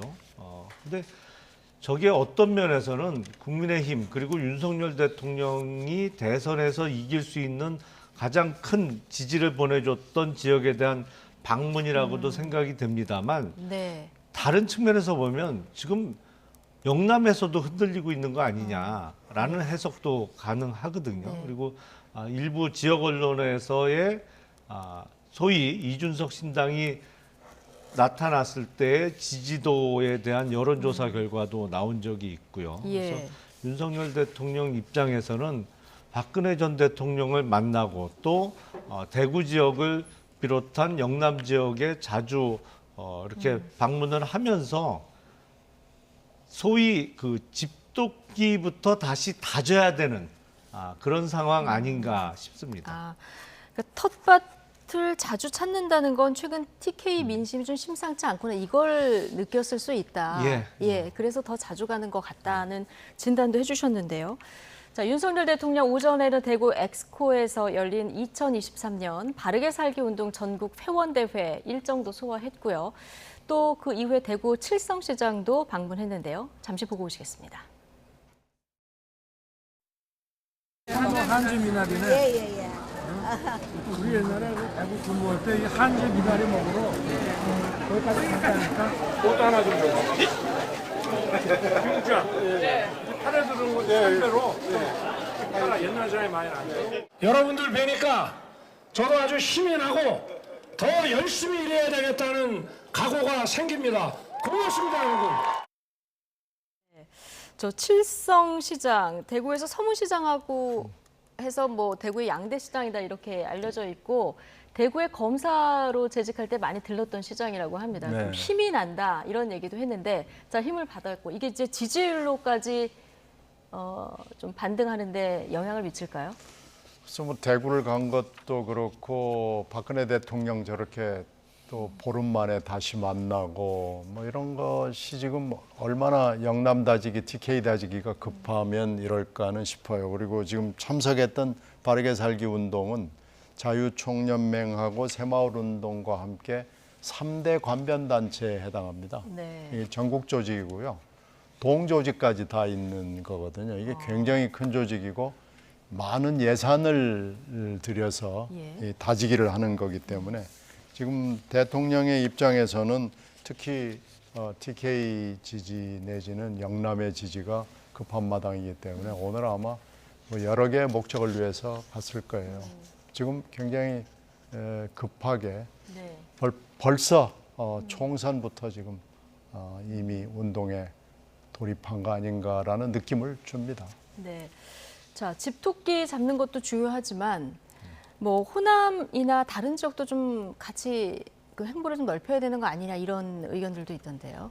글쎄 우선은 뭐 핵심 지역부터 다져놓고 서진 아니면 뭐 북진을 하는 게 맞겠죠. 전략상으로는. 근데 제가 보기엔 그 강서구청장 보궐선거 참패 이후에 대통령의 변화된 모습을 국민들께서 기대하고 계시기 때문에 그런 변화된 모습을 보다 확실하게 보여드리는 것이 더 좋은 방법이 아닐까 싶고요. 그리고 그 변화된 모습을 보여주는 가장 확실한 드러나는 방법은 건 뭘까요? 저는 인사권의 행사라고 봅니다. 인사권. 어차피 지금 내년 총선을 앞두고 각 부처의 장관, 꽤 많은 장관들이 의원 출신 장관도 있고 또 이번에 첫 출마할 사람도 있습니다만 어차피 중폭 이상의 대폭 개각이 불가피한 상황이거든요. 그렇죠. 오늘 대통령직 국감도 끝나서 여기서 나오시는 분들도 그렇기 있을 때문에 각 부처 장관뿐만 아니라 새로 임명될 대통령실의 참모에 어떤 사람들이 가느냐를 보면 대통령이 진정으로 변화된 모습을 보여주느냐 아니면 그 변화의 폭이 얼마 안 되느냐를 확인할 수 있는 방법이라고 생각이 됩니다. 알겠습니다. 이 집토끼를 잡는 이런 행보도 중요하지만 이것보다 변화의 첫 단추는 인사에서 어떤 변화를 보여주느냐. 자, 이거 좀 지켜봐야 되겠다는 생각들 국민들도 많이 하실 것 같습니다. 자, 민주당 얘기도 좀 해볼 텐데요. 장관 탄핵 카드를 다시 꺼내들었습니다. 지금 대상자로 논의하는 게 이동관 방송통신위원장 그리고 한동훈 법무부 장관. 내일 의청에서 여러 가지로 논의를 한다고 하는데 결론이 어떻게 날 것 같습니까? 글쎄 이게 좀 굉장히 심각한 문제고 내일 결론이 어떻게 날지 예측하는 것은 좀 어려워요.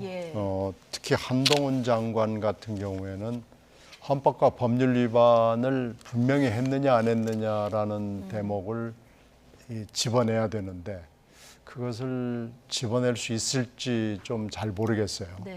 근데 지금 이동관 위원장은 여러 가지로 지금 취임한 지도 얼마 안 되는데 상당히 많은 문제를 일으킨 것은 분명합니다. 그래서 이것도 이제 헌법과 법률에 어긋나는 부분을 탁 집어내 가지고 하면은 이건 좀 임팩트가 있을 가능성이 있죠. 다만 이제 한동훈 장관이 선거 대책이나 아니면 출마나 이런 것을 막느냐 안 막느냐 못 막느냐라는 문제하고 이렇게 결부되어 있기 때문에 한동훈 장관 문제는 꼭 탄핵이라는 문제와 함께 총선을 염두에 둔 뭐 이런 행보이기 때문에 결정하기가 그렇게 쉬운 일은 아닙니다. 만약에 한동훈 장관을 탄핵하기로 한다면 한동훈 장관의 출마도 막고 한동훈 장관이 국힘당에서 선거대책에서 중요한 역할을 하는 것도 막는 효과가 있거든요. 이 직무가 정지되거든요. 그래서 한 5개월 내지 6개월 정도 정지가 되기 때문에 지금 1월 11일 이전까지 이 장관직을 물러나야 되는데 직무가 정지되면서 사표도 낼 수가 없게 되는 상황이 되기 때문에 이것은 정치적인 의미를 함께 갖습니다. 그래서 문제는 지금 현재 여러 번의 탄핵 카드를 민주당이 구사를 했죠. 근데 최근에 이상민 장관 같은 경우에는 그 정서적으로나 도덕적, 윤리적으로 명백하게 이태원 사태에 책임이 있어요. 그러나 법률 위반을 딱 집어내지를 못했거든요. 그러니까 이게 똑같은 경우인데 헌법과 법률 위반이라는 탄핵의 요건을 갖추기 위해서는 그것을 정확하게 집어내가지고 공세를 펴야 되는데 만약에 그렇지 못하고 그냥 정치적으로 탄핵을 하게 되면 그 여파는 역풍으로 나타날 수가 있기 때문에 매우 조심스럽습니다. 그러니까 민주당도 율사 출신들이 있고 이 딱 법률적으로 좀 집어낼 사안 이게 헌재로 갔을 때 실제로 받아들일지 여부를 판단했을 텐데 자 그래도 이 얘기가 나오는 거는 정치적 의미도 좀 있는 것 같다는 얘기를 해주셨고요. 그러니까 민주당이 만약에 탄핵 소추안을 가결을 하면 헌재 결정 나올 때까지는 직무가 안 되고 그렇죠. 한동훈 장관이 좀 총선을 출마하거나 아니면 어떤 역할을 해야 된다. 국민의힘에서 이런 얘기가 나오는데 이게 다 안 되는 상황 되는 거 아니겠습니까? 왜냐하면 그러면 이제 그 사퇴도 못하는 이런 상황이 되니까요. 예, 그렇죠. 공직자는 선거일로부터 90일 전까지는 사퇴를 해야 됩니다. 근데 탄핵 소추가 되면 직무 정지가 되면서 그 탄핵에 대한 결정이 나올 때까지는 뭐 사퇴를 할 수 없는 상황이 돼 버리니까요.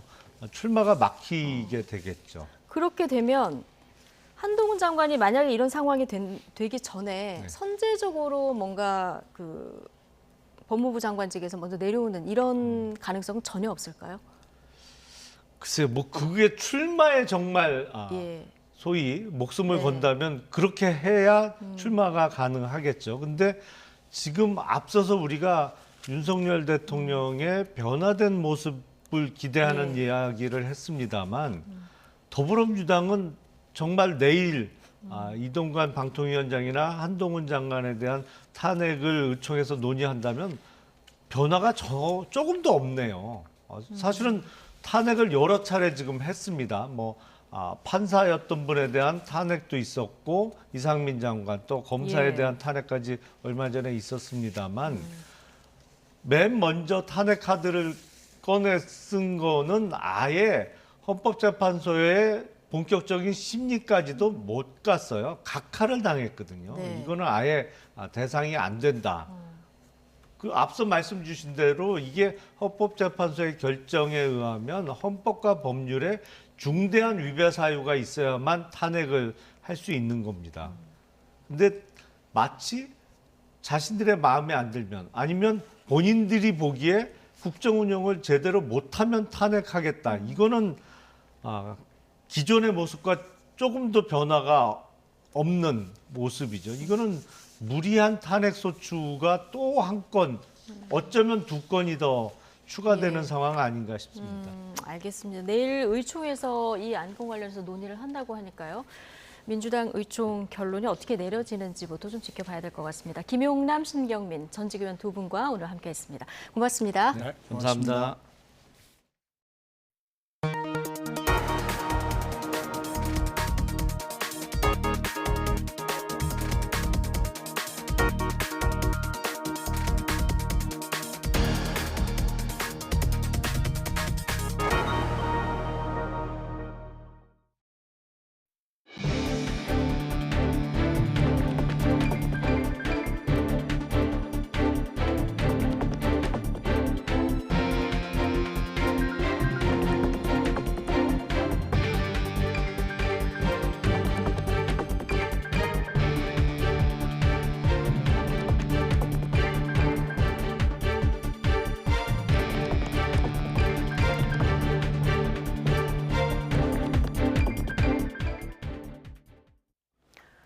네, 아직 가을인 줄 알았는데 벌써 겨울이 찾아온 곳이 있습니다. 네, 강원 산간 지역인데요. 가을 단풍을 배경으로 펼쳐진 설경이 장관을 이뤘습니다. 홍상욱 기자입니다.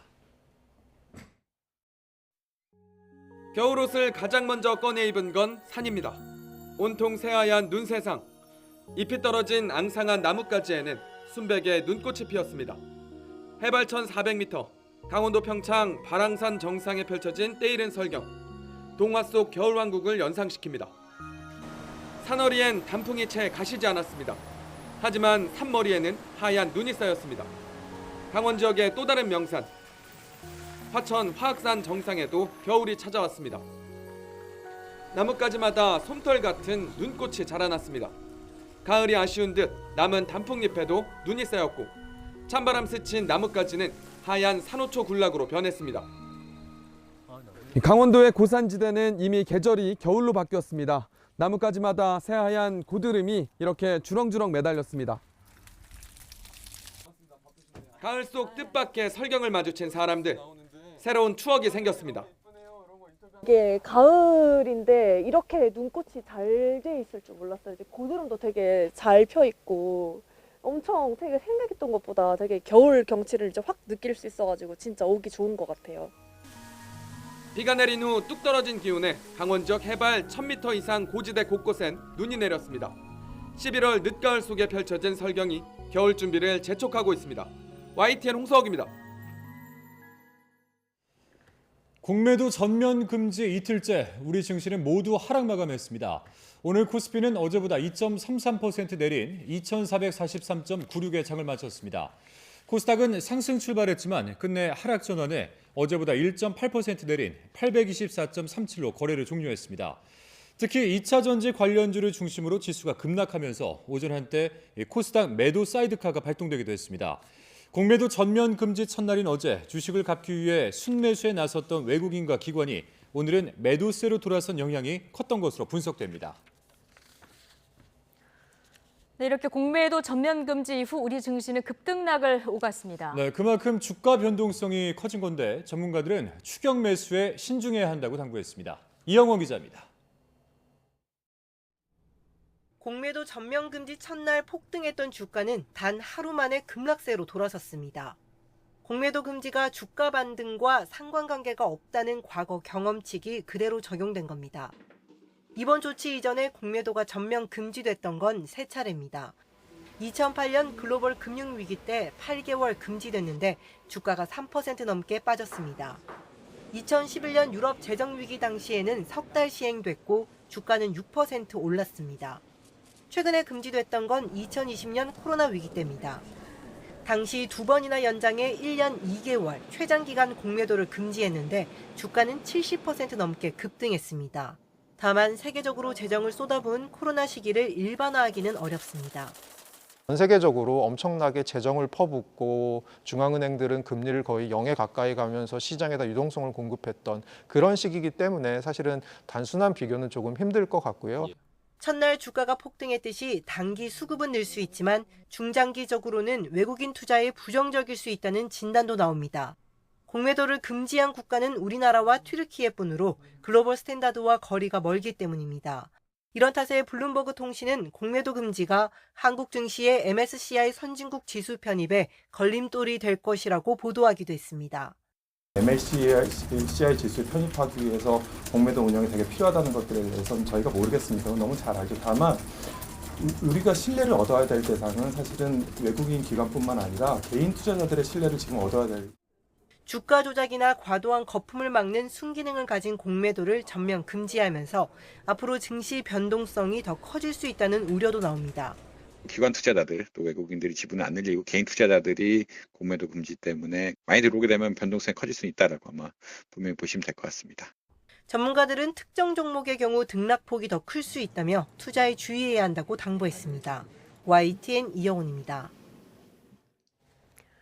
내년 총선을 앞두고 김포시를 비롯한 경기도 인접도시의 서울 편입론을 꺼내든 국민의힘이 올해 안에 관련법 발의 같은 가시적인 성과를 내겠다고 밝혔습니다. 민주당은 여당이 얄팍한 선거 전략으로 국토 편가르기를 선택했다며 국회에 국가균형발전 TF를 설치해 나라 미래를 논의하자고 역제안했습니다. 나혜인 기자입니다. 서울, 부산, 광주의 3축 메가시티를 기치로 내건 국민의힘 뉴시티 프로젝트 특별위원회는 첫 회의에서 그래도 시작은 서울이라는 점을 분명히 했습니다. 세계적으로 경쟁력 있는 도시와 비교하면 서울은 여전히 좁다며 김포 등 인접지역 주민 의견을 수렴해 연말까지 편입 법안을 마련하기로 했습니다. 수도 서울이 국제도시, 세계 5대 국제도시 안에 진입할 수 있도록 해야 된다는 거죠. 12월쯤까지는 이 법률안이 특별법이 됐던 일반법이 됐던 당과 조율해 서울 광역화 문제를 내년 총선 공약 카드로 활용할 수 있다는 뜻도 조심스럽게 내비쳤습니다. 법안을 마련해도 다수당인 민주당의 호응 없인 국회 문턱을 넘기 어려운 만큼 유권자들에게 22대 국회에서 추진할 힘을 달라고 호소하겠다는 전략입니다. 인구가 300만 대 1000만으로 나뉘면요. 도가 하나 생기거든요. 국민들이 거기에 들어가는 비용이 얼마가 선제적으로 투자될 거라는 것을 아시는 순간 아마 이것이야말로 졸속이고 신중론을 유지해온 민주당은 여당이 선거를 앞두고 국민 편가르기도 모자라 국토 편가르기에 나섰다고 날을 세웠습니다. 수도권 집중 완화는 이미 수십 년 논의해 사회적으로 합의된 국가적 과제라며 국회에 국가균형발전 TF를 설치하자고 역제안했습니다.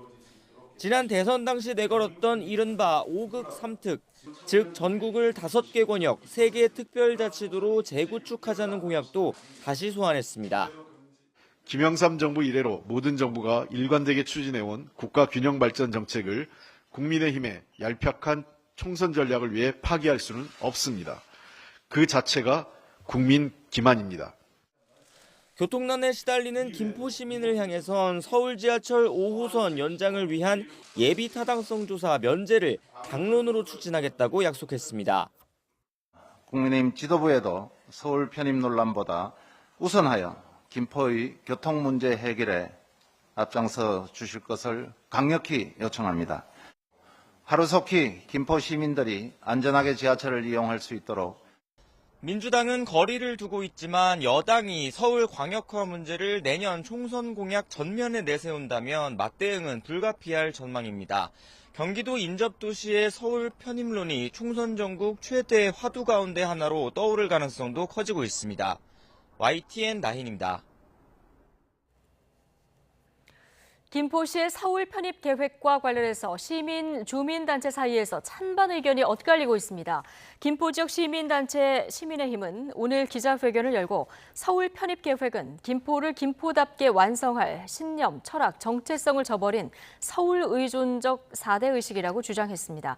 반면 앞서 다른 단체는 환영의 뜻을 밝혔는데 김포 검단 시민연대는 김포가 서울로 편입된다면 교통 학군이 개선되는 데다 재산 가치도 높아질 것이고 서울이라는 어마어마한 브랜드를 얻게 될 것이라고 기대감을 표했습니다. 정부와 여당이 가정용 전기요금은 그대로 두고 산업용 전기요금을 인상하는 방안을 고민하고 있는 것으로 알려졌습니다. 한국전력의 재무 위기 때문인데 고물가 속 서민 경제와 내년 총선을 고려한 방안으로 보입니다. 홍상희 기자입니다. 갑자기 뚝 떨어진 기온에 거리를 지나는 사람들의 옷차림도 두꺼워졌습니다. 겨울을 앞두고 4분기 전기요금 인상안이 논의되고 있는 가운데 시민들의 생각은 엇갈립니다.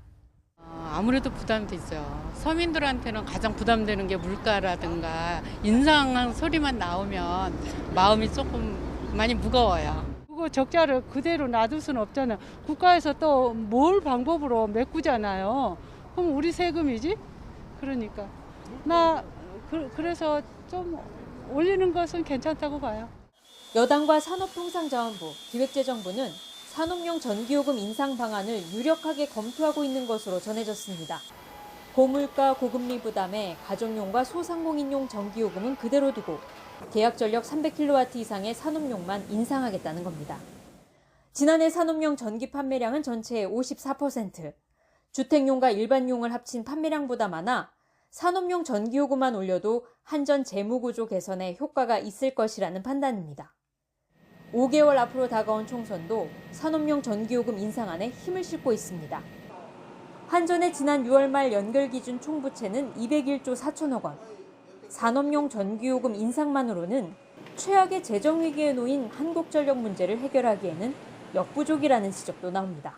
원가 적자 규모 자체가 이미 감당하기 어려운 수준이고요. 내년이 되면 이제 채권 발행 한도가 다 차서 넘어설 것으로 예상을 하고 있고요. 이미 5배라는 채권 한도 규정을 적용받고 있기 때문에 이것 이상으로 채권을 발행하게 된다면 금융 부담이 너무 커지게 될 것으로 예상을 합니다. 올해 상반기 국제 에너지 가격이 반짝 하락하면서 한전의 3분기 실적은 흑자 전환할 것으로 전망되지만 에너지 가격 변동성이 커지면서 다시 영업 손실을 낼 가능성이 큽니다. 지난 5월 25조 원 규모의 자구책을 발표한 한전은 자회사 지분 매각 등을 포함한 고강도 2차 자구안을 발표할 계획입니다. YTN 홍상입니다. 추경호 부총리 겸 기획재정부 장관은 서민층은 어려운 가운데 은행은 막대한 이자 수익을 올리는 상황을 바라보는 국민의 시선이 곱지 않다고 말했습니다. 추경호 부총리는 오늘 국회 기획재정위원회 전체 회의에서 관련 질의에 그동안 대출은 크게 늘었고 그 사이에 외생적 요인으로 금리가 가파르게 올랐다면서 그러다 보니 이자 수익을 중심으로 금융권, 특히 은행이 굉장히 막대한 수익을 올리게 됐다고 답했습니다. 이어 민생은 어려운 상황에 있고 은행을 향한 시선이 굉장히 곱지 않다고 생각한다며 이런 상황을 금융권이 엄중히 인식해야 한다고 말했습니다.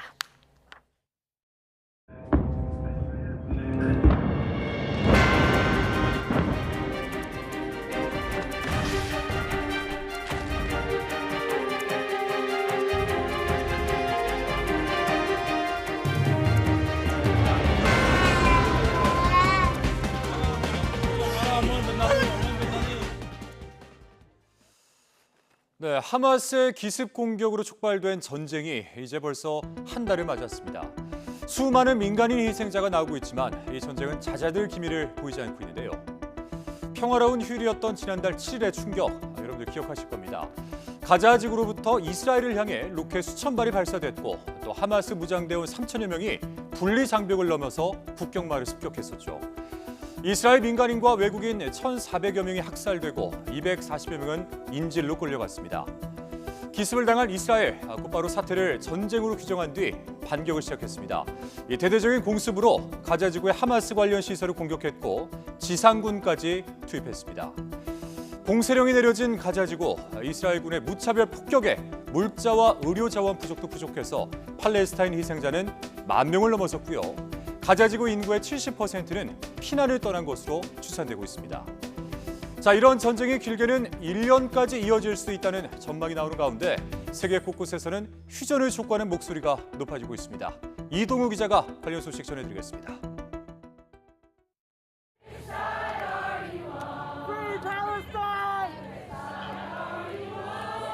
미국 뉴욕 자유의 여신상 앞에서 이스라엘 가자 지구내 휴전을 촉구하는 집회가 이어졌습니다.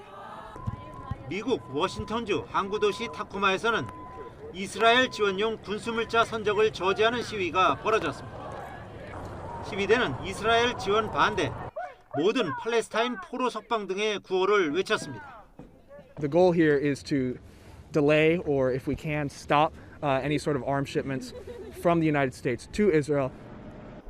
이스라엘이 하마스 섬멸을 목표로 가자 지구의 대대적인 공습과 지상전을 펼치면서 민간인 피해가 급증하자 이스라엘의 공격이 지나치다며 휴전을 촉구하는 시위가 세계 곳곳에서 잇따르고 있습니다. 이스라엘에 대한 외교적 압박도 확산하고 있습니다. 에르도안 튀르키예 대통령은 네타냐후 이스라엘 총리를 전범이라고 맹비난하면서 이스라엘 주재 자국 대사를 소환했습니다. İsrail tam 22 gündür açıkça savaş suçu işliyor. Şimdi İsrail biz de seni savaş suçlusu olarak dünyaya ilan edeceğiz.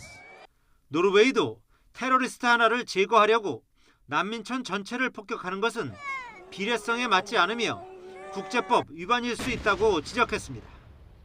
남아프리카 공화국도 가자 지구에서 막대한 인명 피해가 발생하는데 우려를 표하며 현지 주재 자국 외교관들을 모두 소환하기로 했습니다.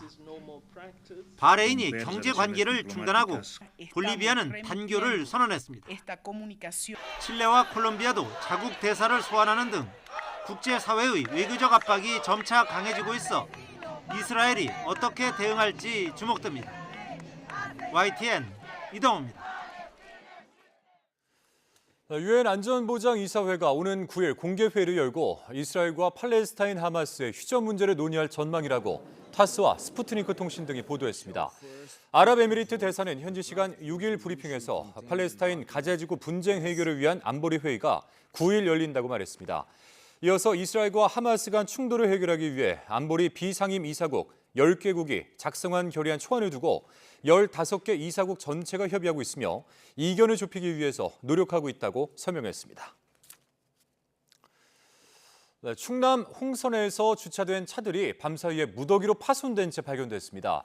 경찰은 누군가 유리창을 부순 뒤 내부에서 금품을 훔쳐간 것으로 보고 용의자 추적에 나섰습니다. 이상공 기자입니다. 충남 홍성역 인근 임시주차장. 주차된 차들 가운데 유리가 깨진 차들이 보입니다. 오전 8시쯤 역 인근에 주차 중인 차들이 파손됐다는 신고가 접수됐습니다. 피해를 본 차만 20대, 일부에서는 블랙박스 메모리카드와 금품이 사라진 사실이 확인됐습니다. 경찰은 용의자가 차 유리창을 깬 뒤 문을 열고 내부에서 귀중품을 훔쳐간 것으로 추정하고 있습니다.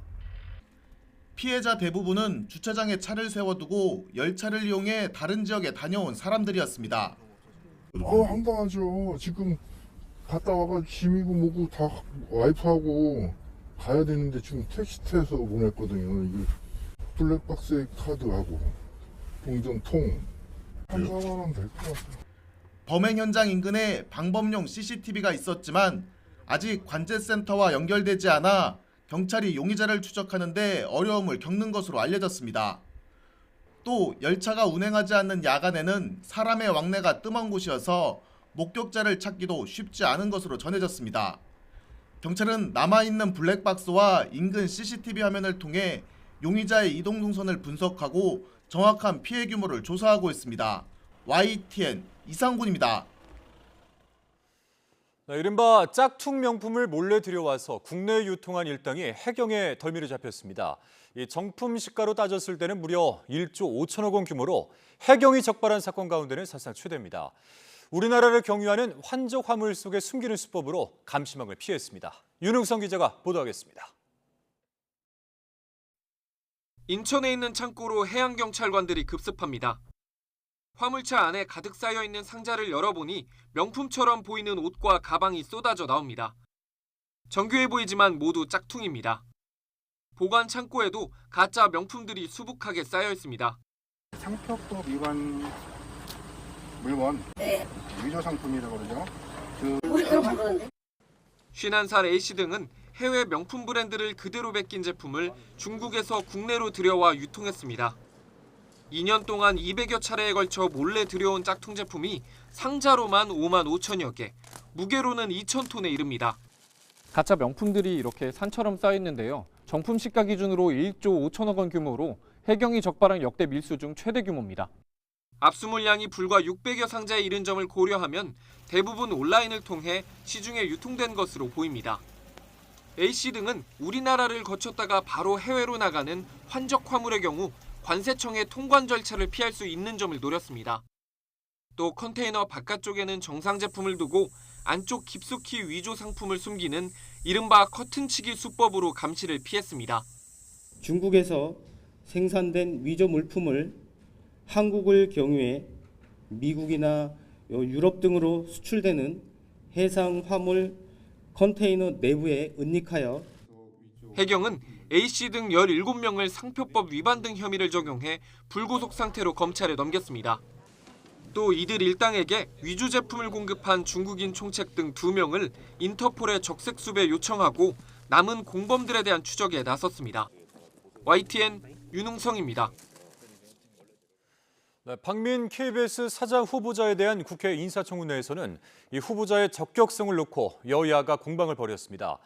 청탁금지법 위반 의혹 등을 문제 삼는 야당에 맞서 여당은 KBS 정상화를 이끌 적임자라며 엄호했습니다. 김대경 기자입니다. 박민 KBS 사장 후보자 인사청문회는 초반부터 진통을 거듭했습니다.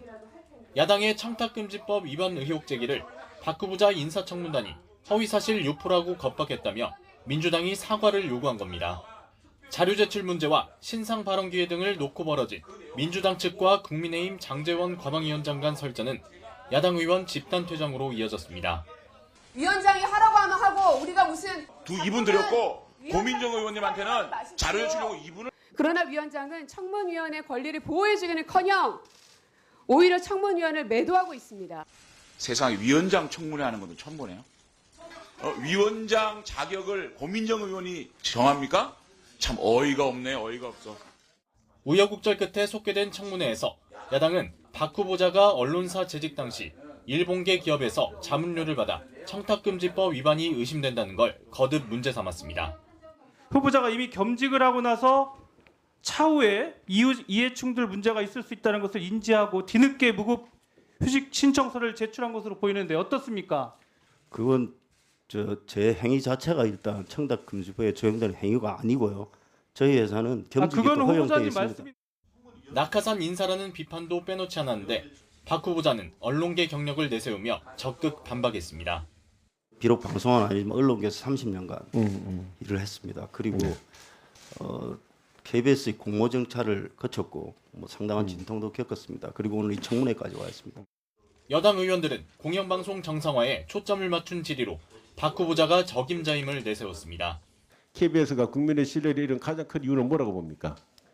역시 첫 번째는 거의 의도적인 혹은 사실관계를 제대로 확인하지 않은 불공정 보도, 편파 보도라고 생각합니다. 야당이 추진하는 방송 3법 그리고 현 정부의 방송 장악 의혹 논란이 맞물리면서 청문회 내내 여야는 팽팽하게 맞붙었습니다. 인사청문 보고서 채택도 난항이 예상되는데 대통령실의 청문 보고서 재송부 요청에 이은 임명 강행이 또 한 번 현실화할 경우 여야 대치는 더욱 가팔라질 것으로 보입니다. YTN 김대겸입니다. 고위공직자범죄수사처와 감사원이 유병호 감사원 사무총장 소환 문제를 두고 연일 충돌하고 있습니다. 감사원은 공수처가 협의 없이 일방적으로 소환을 통보했다고 주장했는데 김진우 공수처장은 추가로 소환에 불응할 경우 강제 수사에 나서겠다는 뜻을 피력했습니다. 백종교 기자입니다. 전현희 전 국민권익위원장 표적감사 의혹을 수사 중인 고위공직자범죄수사처. 최근 20여일간 유병호 감사원 사무총장에게 피의자 신분으로 조사받으라고 여러 차례 통보했습니다. 그런데 유 사무총장이 거듭 불응하자 공수처장이 국회에서 직접 입장을 밝혔습니다. 지금 4번 불응했습니다. 5번째 불렀습니다. 이번에도 안 나오면 체포영장 하실 겁니까? 저희가 법이 허용한 수단을 사용하겠습니다. 강제 수사에 나서겠다는 의지를 공개적으로 드러내며 유 사무총장을 압박하고 나선 겁니다. 공수처장 임기가 2달밖에 안 남아 막무가내 버티기로 일관하는 게 아니냐는 관측엔 임기 만료인 내년 1월까지 반드시 사건 진상을 규명하겠다고 강조했습니다. 지금 감사원 국가의 감사기관이 의혹에 휩싸였다는 것 자체가 조차 바람직하지 않은 일이기 때문에 빨리 의혹이 해소되는 게 저는 바람직하다고 생각합니다. 강력한 의지를 가지고 비슷한 시각 유 사무총장 측 변호인단은 감사원을 통해 참고 자료 형태의 입장문을 냈습니다. 공수처가 감사원의 업무 관행 이해가 부족한 채로 조사를 이어가는 등 감사원 권위와 신뢰를 훼손해 유감이라고 밝혔습니다. 또 공수처의 출석 요구는 피의자와 변호인 등과 협의를 거치지 않은 일방적 통보란 점을 거듭 주장했습니다. 반면 공수처는 상식적으로 협의가 없었겠느냐고 불편한 기색을 드러냈는데 유 사무총장이 또다시 소환에 응하지 않을 경우 공수처가 추가 출석 요구 없이 곧장 체포영장을 청구할 가능성도 커지기로 했습니다. 이렇게 되면 공수처와 감사원 두 기관의 정면 충돌이 불가피해져 이번 주가 감사원 수사의 분수령이 될 전망입니다. 이런 가운데 피의자 신분인 유 사무총장의 변호인단 입장이 감사원 공식 자료로 배포된 것을 두고도 헌법상 독립기관을 사유화한 게 아니냐는 비판이 안팎에서 제기되기도 했습니다. YTN 백종규입니다. 네, 한동훈 법무부 장관은 국회에 출석해서 영구히 격리해야 할 범죄자가 있는 건 분명하다면서 이 사형제나 가석방 없는 무기징역형이 필요하다는 입장을 거듭 밝혔습니다. 직접 들어보시죠. 살인사건, 흉악범죄들이 연이어 발생하니까 우리 사회에 사형제 존폐 여부에 대해서 지금 많이 논의가 있지 않습니까? 그래서 그 대체 형벌로 가석방 없는 종신형 제도를 조속히 도입해야 된다는 목소리가 나오고 있는데 그건 사형 대체 형벌은 아니고요. 사형제는 이미 대한민국에 존재하고 있는 이 형벌입니다. 그럼에도 불구하고 이 사형에 대해서 굉장히 사형을 선고하는 데 있어서 법관들이 굉장히 신중하고 또 신중해야 합니다. 그런 차원에서 보면 영구히 격리해야 될 범죄자들이 분명히 있습니다. 그런 사람들이 어느 정도 10년, 20년 뒤에 나와서 다시 활보하는 법치국가는 전 세계에 지금 없습니다. 저희가 너무 형량이 약해 왔고요. 그런 차원에서 예방 효과가 반드시 수반되는 사형제도라든가 가석방 없는 무기형이 필요하다고 생각합니다. 병원 치료를 틈타 달아났던 김길수가 도주 63시간 만인 어젯밤 경찰에 붙잡혔습니다. 그런데 수용자가 입원할 경우 도주 우려를 차단하기 위해서 이른바 전자발찌로 풀리는 위치 추적 장치를 채울 수 있지만 김길수는 부착하지 않았었던 것으로 드러났습니다. 법무부 교정본부는 교정당국의 초동 조치에 문제가 있는지 조사에 착수했습니다. 우종훈 기자의 보도입니다. 김길수는 구치소에서 숟가락을 삼켜 경기 안양에 있는 병원에 입원했습니다. 형집행법 시행규칙은 김길수처럼 외부 의료시설에 입원한 수용자는 위치 추적 장치를 부착할 수 있게 하고 있고, 교정본부도 도주 전력이 있거나 엄중한 관리가 필요한 수용자가 외부 병원에 있을 때는 위치 추적 장치 착용을 자체 원칙으로 하고 있습니다. 비슷한 경우 혹시 모를 도주를 막기 위해 전자발찌 등을 채우는 경우가 많다고 교정당국 관계자들은 말하지만 어떤 이유에서인지 김길수에게는 적용되지 않았습니다. 법무부 관계자는 기관장 판단에 따라 위치 추적 장치를 부착하고 있다면서도 김길수에게 왜 장비를 채우지 않았는지는 교정당국을 둘러싼 다른 의혹들과 함께 조사할 예정이라고 밝혔습니다. 앞서 엉뚱한 곳을 수색하라고 지시하는 등 교정당국의 초동조치 부실 논란이 제기된 상황. 법무부 교정본부는 대처가 적절했는지 자체 조사에 들어갔습니다. 잘못된 부분이 적발되면 처벌까지 이루어질 전망입니다. 이런 가운데 김길수는 경찰 조사에서 교도소 갈 바엔 죽는 게 낫다며 부러진 숟가락을 삼켰다고 진술했습니다.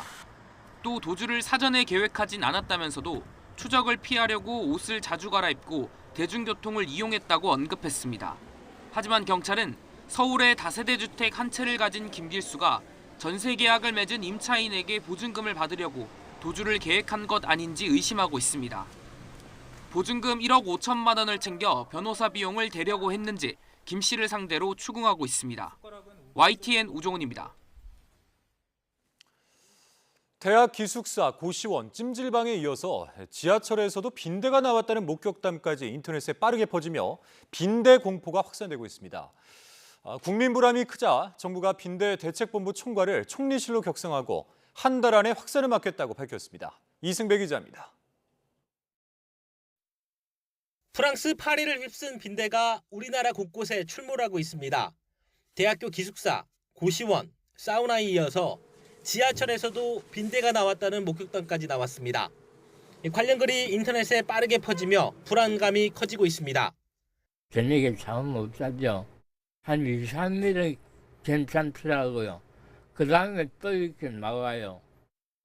현재까지 전국 17개 시도 등에 접수된 빈대 의심 신고는 30여 건, 수도권이 대부분입니다. 빈대가 확산 조짐을 보이자 정부가 대응을 강화하기로 했습니다. 합동대책본부 총괄을 행정안전부에서 총리실로 격상하고 10개 중앙부처와 17개 시도가 매주 회의를 열어 발생 현황을 파악합니다. 이를 토대로 학교와 숙박업소, 대중교통 등 다중이용 시설을 중심으로 방제에 나섭니다. 기존 살충제에 내성이 생긴 빈대를 없애기 위해 퇴치제 효능도 높입니다. 해외에서 효과와 안정성이 입증된 퇴치제를 서둘러 도입할 수 있게 다음 주까지 긴급 사용 승인 등을 추진할 생각입니다. 또 방역업체와 함께 빈대 유입 경로를 추적하고 살충제 저항성 분석 연구를 병행할 계획입니다. 앞으로 한 달 안에 빈대 확산을 막는 게 목표입니다. 정부는 확인되지 않은 정보가 퍼져 국민이 불안해하지 않도록 빈대 발생 현황 같은 통계 자료를 공개할 방침이라고 밝혔습니다. YTN 이승배입니다. 한미 국방당국이 올해 들어 9차례에 걸쳐 미국의 핵 삼축 전략 자산을 전개하며 북한의 핵 위협에 대한 확장 억제 능력을 과시했습니다. 이런 가운데 다음 주 열리는 한미 안보협의회에서 양측이 북핵 위협 억제와 관련해 한층 구체적이고 진전된 방안을 내놓을지에도 관심이 쏠리고 있습니다. 최민기 기자가 보도합니다. 현지 시각으로 지난달 31일 한미 양국의 핵협의그룹 NCG 대표단은 미국 반덴버그 기지를 방문해 미국의 대륙간 탄도미사일 ICBM 발사를 공동 참관했습니다. 역대 두 번째로 지난 2016년 이후 7년 만이었습니다. 앞서 한미는 지난 2월 킹스베이 전략핵 잠수함 기지 방문에 이어 지난 7월 SSBN 켄터키 함의 부산항 기항과 지난달 핵무기 탑재가 가능한 전략폭격기 B-52의 한국 공군기지 착륙까지 핵 3충 운용 현장을 모두 함께했습니다. 이와 함께 B-52는 지난 3월 한국의 F-15K, KF-16 전투기와 함께 훈련한 것을 시작으로 7월까지 5차례 한반도에 전개돼 우리 공군과 연합훈련을 진행했습니다. 이처럼 미 핵 3축 전략자산이 전개된 것은 올해 9차례, 최근 3년 추이를 비교하면 확연히 늘어난 수치입니다. 이는 갈수록 고도화하는 북한의 핵 위협에 맞선 대북 경고 메시지이자 지난 4월 한미 정상이 밝힌 워싱턴 선언에 따른 확장 억제 실행력을 강화하기 위한 차원입니다. 워싱턴 선언의 후속 조치로 한미 소위 확장 억제의 실행력을 강화하는 방안을 현실 있게 취재하는 게 현실적인 방안이라고 봅니다. 이런 가운데 오는 13일 서울에서 열리는 한미 안보협의회의 SCM에서 우리 정부가 추진해온 미국의 확장 억제 공약이 얼마나 실효성 있게 보장될지에도 관심이 쏠립니다. 이 자리에서 한미 국방당국은 미국 전략자산의 한반도 전개 방안 등 북핵 위협에 대한 구체적인 억제 방안을 중점적으로 다룰 것으로 보입니다. YTN 최민기입니다. KT 위즈가 9회 초 터진 문상철의 천금 같은 결승 2루타에 힘입어 한국 시리즈 1차전에서 승리했습니다. KT는 한국 시리즈 1차전에서 9회 초 문상철이 LG 마무리 투수 고우석을 상대로 좌측 담장을 맞추는 큼지막한 2루타를 터뜨리며 배정대를 홈으로 불러들여 LG를 3대2로 물리쳤습니다. NC와의 플레이오프에서 2패 뒤 3연승으로 한국 시리즈에 진출한 KT는 이번 승리로 가을 야구 4연승의 상승세를 이어갔습니다. 호주 총리가 7년 만에 중국을 방문해서 시진핑 주석과 악수했습니다. 그동안 총성 없는 전쟁을 치렀던 양국, 미워도 공존할 수밖에 없다는 점을 상징하는 장면입니다. 베이징에서 강정규 특파원입니다. 시진핑 중국 국가주석과 앤서니 앨버니지 호주 총리가 손을 맞잡았습니다. 1973년 호주 총리의 첫 중국 방문과 수교 50주년을 기념하는 만남입니다.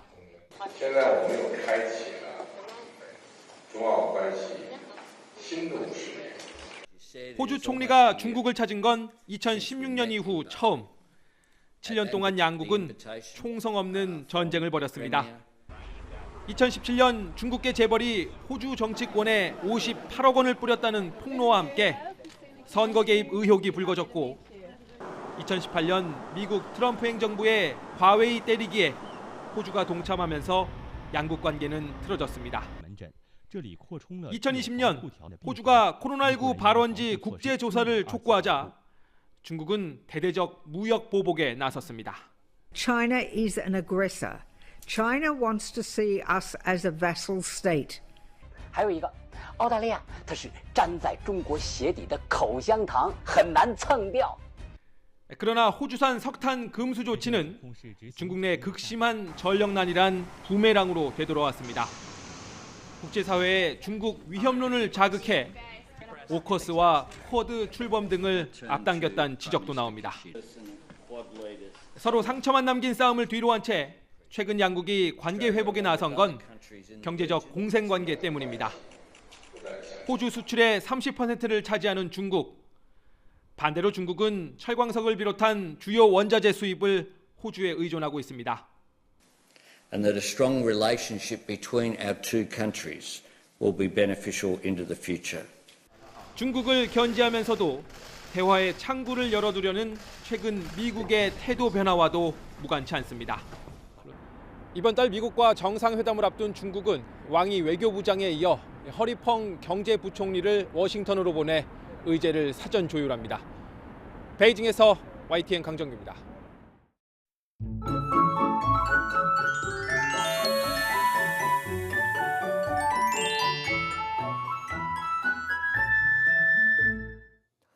절기 입동인 내일은 절기답게 날이 더 추워지겠습니다. 영남의 한파주의보가 발효 중인 가운데 서울 아침 기온이 3도, 대구 한령 영하 5도, 대전 2도, 대구 3도까지 떨어지는 등 오늘보다 1도에서 7도가량 낮아지며 올가을 가장 추운 날씨가 찾아오겠습니다. 반면 서울 낮 기온이 14도, 대전 17도, 광주 18도, 부산 20도까지 오르는 등 낮부터는 예년 수준을 회복하며 추위가 누그러지겠습니다. 다만 기온이 오르는 만큼 일교차가 크게 벌어집니다. 출근길 이 점 염두에 두고 옷차림 준비하시기 바랍니다. 또 대체로 맑은 하늘이 함께하겠지만 밤사이 서리가 내리는 곳이 많겠고 중부와 영남에는 얼음이 관측되는 곳도 있겠습니다. 여기에 곳곳에서 도로 살얼음도 나타날 것으로 보이는 만큼 피해 없도록 각별히 주의해 주시기 바랍니다. 모레는 또다시 곳곳에 추위를 부르는 비가 오겠고 남부지방은 금요일까지 이어지겠습니다. 비가 그친 뒤에는 이번보다 더 심한 추위가 찾아올 전망입니다. 날씨 정보였습니다. 화요일 뉴스라이트 마치겠습니다. 함께해 주신 여러분 고맙습니다.